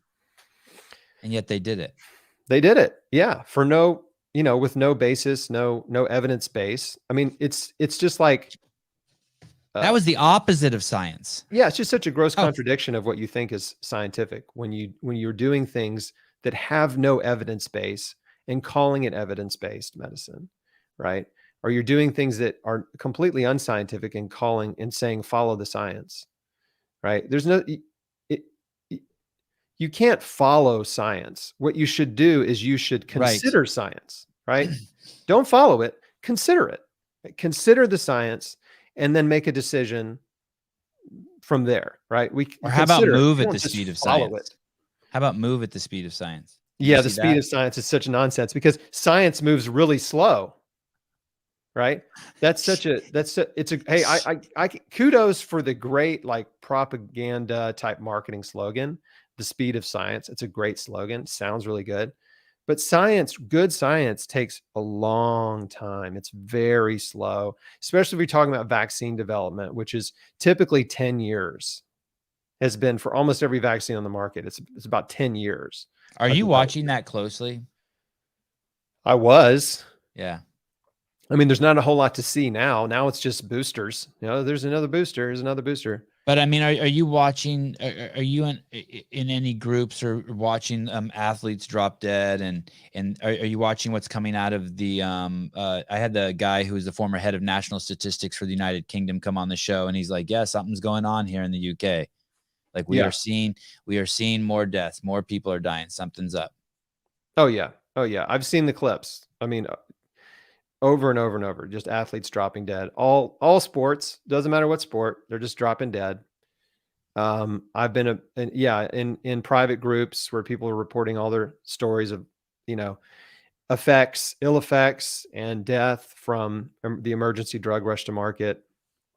Yeah, I mean, I've definitely paid attention. I've gotten a little burned out because I feel like, well, yeah, I agree. I did as much as I could at the time when I felt like speaking out was beneficial, and now the damage is done.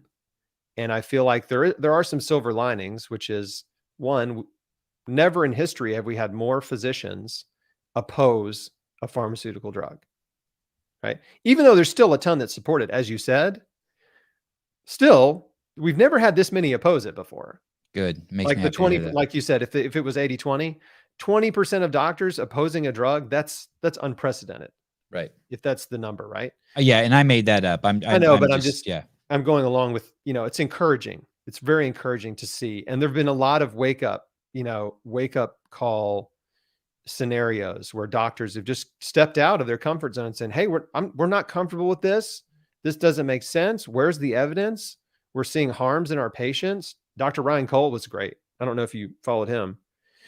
Is that the guy, the YouTube guy who's huge, who recently, he was 2 years kind of pro-vaccine and now he's just flipped the script? Is that who? No, that's that's a different guy. But Ryan Cole, he runs the largest pathology clinic in Idaho. And great state. Within 2 months of the rollout, he went public and gave a talk about the clotting and this increase in cancers that they're seeing come through their pathology lab, and how dangerous this new drug was. He's like, "We're just seeing it in our lab. It's dangerous. Like, we've never seen this before in our, pathology's blood work." So they're seeing all this crazy blood work coming through their lab. And he's been speaking about it and talking about it for a long time. Yeah. And he's been under just merciless attacks. Merciless. They're trying to take his license from him. Oh yeah. It's cost him a ton of money. He and I were on a speaking tour together in Florida for 5 cities. And he's just the most selfless, brilliant, caring physician you could ever want to know. Like, he has no agenda. He's not making money saying this. He's losing money, like a lot of money. And, but he's passionate about telling the truth and about what they saw and are seeing in their pathology labs. And so, like, those are the courageous guys. Those are the heroes. And it's funny, like, you watch so many movies where, like, there's this big evil corporation, and then the one person speaking out and fighting against it's the hero. But, like, then in real life, there's this big evil corporation and everybody's like, "Yay, the big evil corporation." And the person saying, "No, they're doing horrible stuff." It's like, "No, you're terrible. We got to get rid of you." It's like the exact opposite of what, the plot of every movie, the hero is the villain. But it's our real life. Yeah. In real life, that we have taken these villains and elevated them to hero status. And the people who are courageous enough to speak out, we've demonized.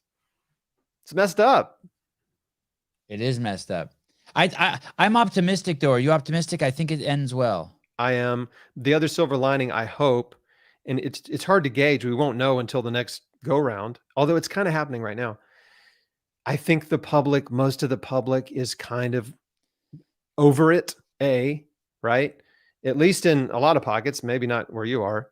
I think they're over it, but I just don't think that they've woken up. I don't think that they're like, "Holy shit, I was duped." Yeah, I don't know. The level, I think there's degrees, right? There's I'm over it. Because they say this to me, Chris. They say, "But no one knew in the beginning." And I'm like, "I did. You never ever saw, you never saw me put shoes on my kids. You never saw me stop going to the park. You never saw me wear a mask."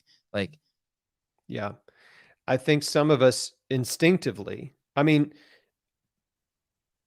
it's awesome that you had this opinion in the beginning, because my opinion was formed by all my research on the cancer industry and the drug industry.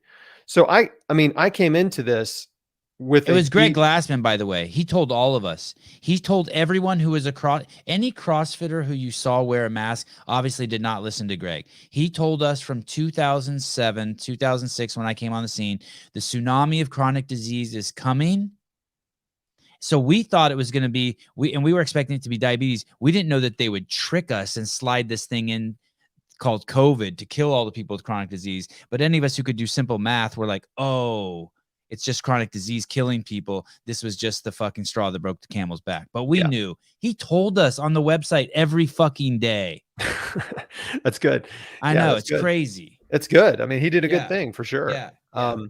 But I'd done my own research and wrote my first book, and there was a deep dive into that stuff. So I just knew I know Well, it's this is just crazy how you the found it by pharmaceutical- yourself, by the way. It's crazy that you made that journey by yourself with no family, like with people pushing against you. Absolutely insane. It did feel kind of insane. But at the end of the day, man, I just wanted to live, and I had this strong conviction and faith, that was the path I had to take. It's just like the analogy I use at that time was I had two options. One was like the brightly lit paved road that takes you to the chemo train, and everybody's cheering you on. They made little t-shirts, Team Chris, and they baked the cupcakes and the cookies, and they're like, we're going to run a race for you. Right. And then you get on the chemo train, and like, we got these comfy seats and all these little goodies and snacks, and off you go. And the suffering starts immediately. And you have no idea when the train's going to stop, when they're going to tell you to get off. And when you get off, are you well? Are you sick? Are they going to say, that's all we've done? Go home and die. So that's scary. And then the other option is like the path basically into the woods, into the jungle that you have to hack your way through. It's like that show Alone. Have you ever watched Alone? No, but I'm familiar with it. Yeah. It's a survival show. It's like that. You're just like, you're alone trying to survive and trying to get through this with no help and no support. Nobody's cheering you on if you go that way. You are on your own, buddy. And the risk is not only dying, but it's dying a fool. Right. So your legacy is the fool who didn't do what his doctor said, and he died. Wow, that's scary. It was. That's it wasn't powerful. It wasn't a good feeling. So both options were scary, right? I was like, I got scary option A and scary option B, but I just, like I said earlier in my story, like I prayed, I got an answer, and I just knew, I was like, this is the way I have to go. I have to go this way. And I just trusted that if God really did provide that path for me, that he would see me through, right? That's where I put my faith and my trust, that he would see me through it. And I had a small sense that maybe I could help, maybe I can help other people navigate it or something, but it wasn't a fully formed idea. Again, there was no thought of writing a book about it, but that's, yeah, it didn't feel brave, didn't feel courageous. It just felt scary. And that's what I tell people now. It's like fear. There's no such thing as feeling brave, right? The feeling is fear. Courage is moving forward in spite of your fear. That's great. That's courage, right? Yeah. As soon as you said that, I'm like, yeah, I can't ever remember feeling brave, but I can remember having courage, but fear came before it. It was the precursor. Yep. And then people tell you were brave later. Yeah. Right. Yeah, but you're like, yeah, no, didn't feel brave. Okay. If you feel bravery brave, is the mitigation of fear with courage. Yeah. If you feel brave, you're probably just foolish and naive and ignorant. If you feel brave, you're on coke. Yeah. Or there's no real threat, Right. But if there's a real threat, you have fear. And then in that moment, what are you going to do? You go forward or you retreat, right? That's it. There's two options there. And so I was just like, I'm going. Like, I'm doing this. I'm going to change my life. I'm going to do everything in my power to help myself get well. Like, I could always do chemo. It wasn't like I said I'd never, ever do it, but I just really was excited about transforming my life and building my body up. I wanted to build myself up. I didn't want to tear it down further and then try to rebuild after that. And the paradox, which we didn't even get into, but I'm glad we got to talk for, an extended interview, because obviously I have a lot to say, but the big paradox with chemo is that, yes, it kills rapidly dividing cells. It kills cancer cells, some types of cancer cells. There's hundreds of different types of cancer, and there's hundreds of drugs, but I'm generalizing. But the paradox is, when you kill cancer cells or shrink tumors with chemotherapy, what's happening in the body is collateral damage head to toe. So you're causing brain damage, liver damage, lung damage, heart damage, damage to your digestive tract, most importantly, damage to your immune system, and you're wiping out your white and red blood cells.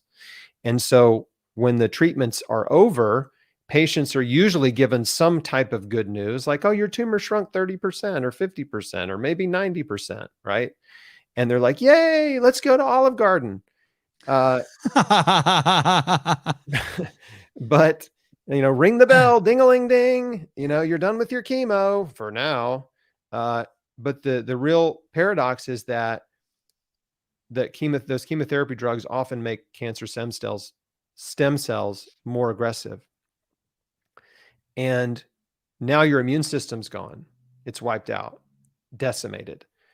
And you have more aggressive cancer cells that start multiplying and spreading in the body.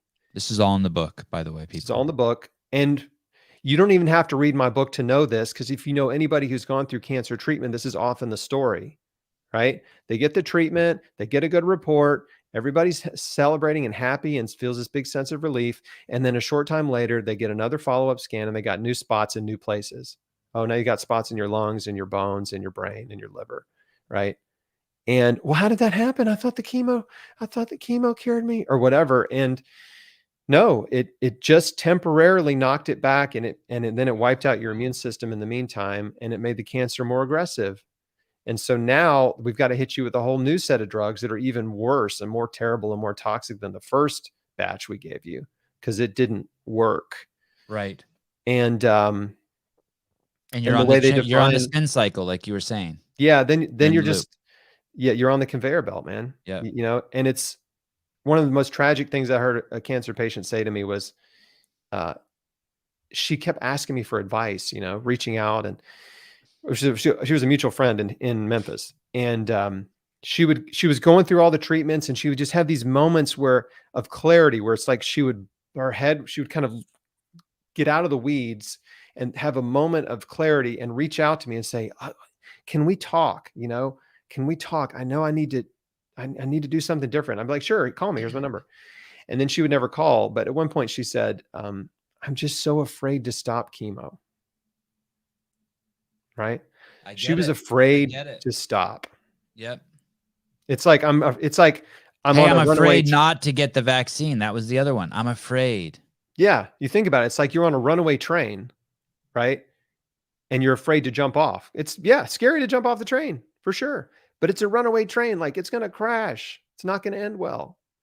And for her, it didn't end well. She died, and she was like breast cancer, early 30s. Oh, damn. Yeah.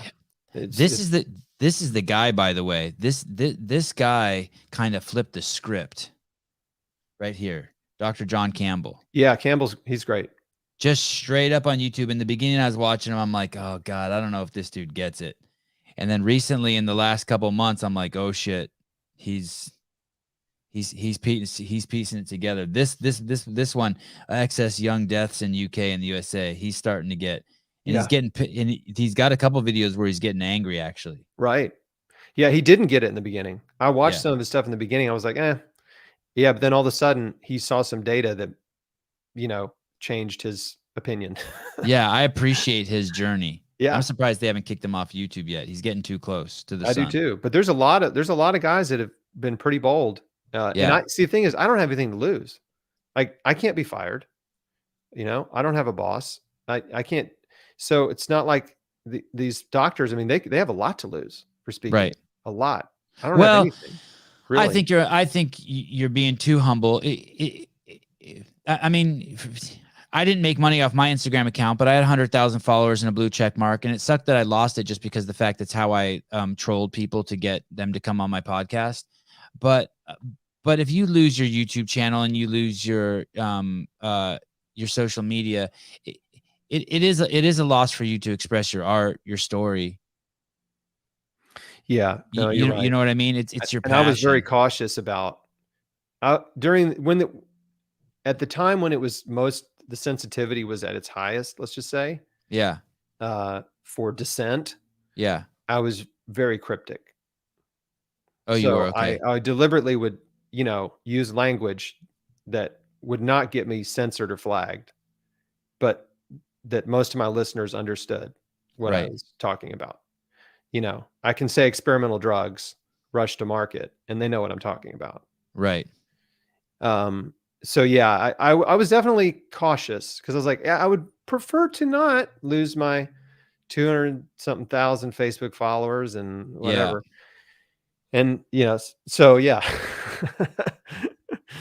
But at the end of the day, man, it's just,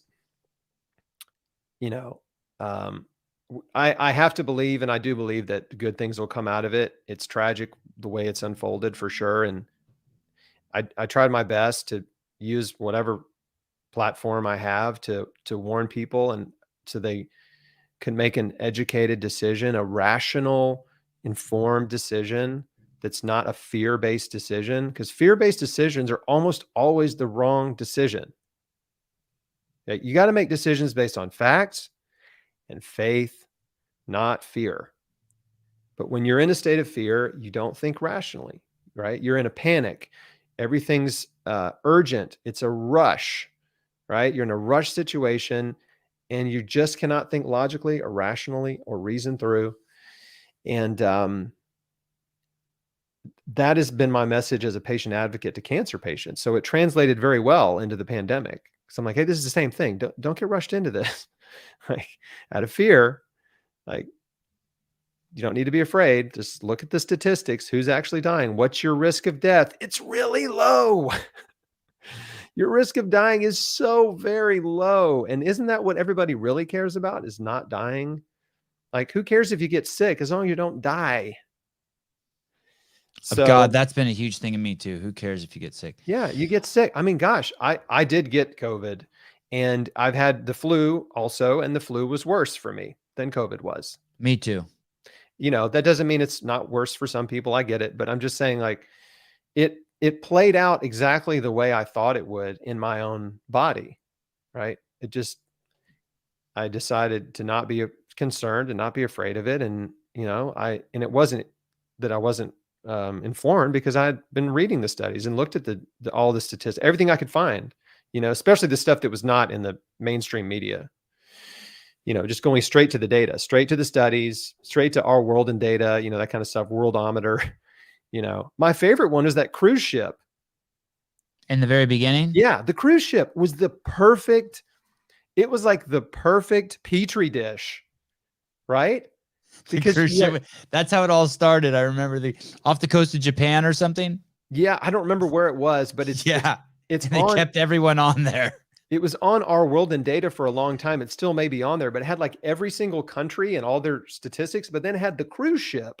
Yeah. And the statistics of death from the cruise ship. And it was like almost all elderly people, and the death rate was extremely low. And it was like, yeah, I mean, here you go, right? You got a perfect little encapsulated study. Right. And they were all quarantined on the ship and all that.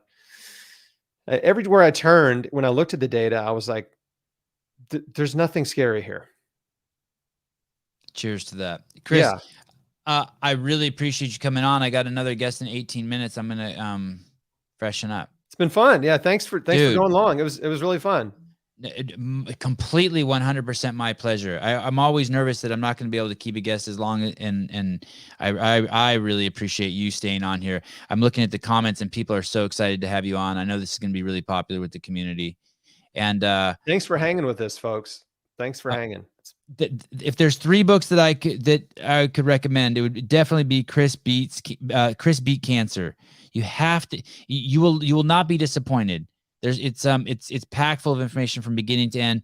Don't forget about Travis Christofferson's Tripping Over the Truth, and the Otto Warburg story written by Sam Apple. And Chris, if you haven't read that book, Otto Warburg story, I'm familiar with his story, but I haven't read the book about it. Yeah, Sam Apple's the author. Cool. I think you would love it. It's a great story. All right. I will, you have my phone number. I have your phone number. I hope we can do it again sometime. Love to. And let me know how the plant-based experiment goes. Text me if you want some feedback or tips or okay. whatever. I'm going to order the Vitamix today. Good. I'll be inspired by that. I'll be like, damn, this cost me $600. That'll motivate me to stick with it. Definitely for use 6 days. Yeah. All right, brother. Talk to you later. Cheers. Thanks. Bye.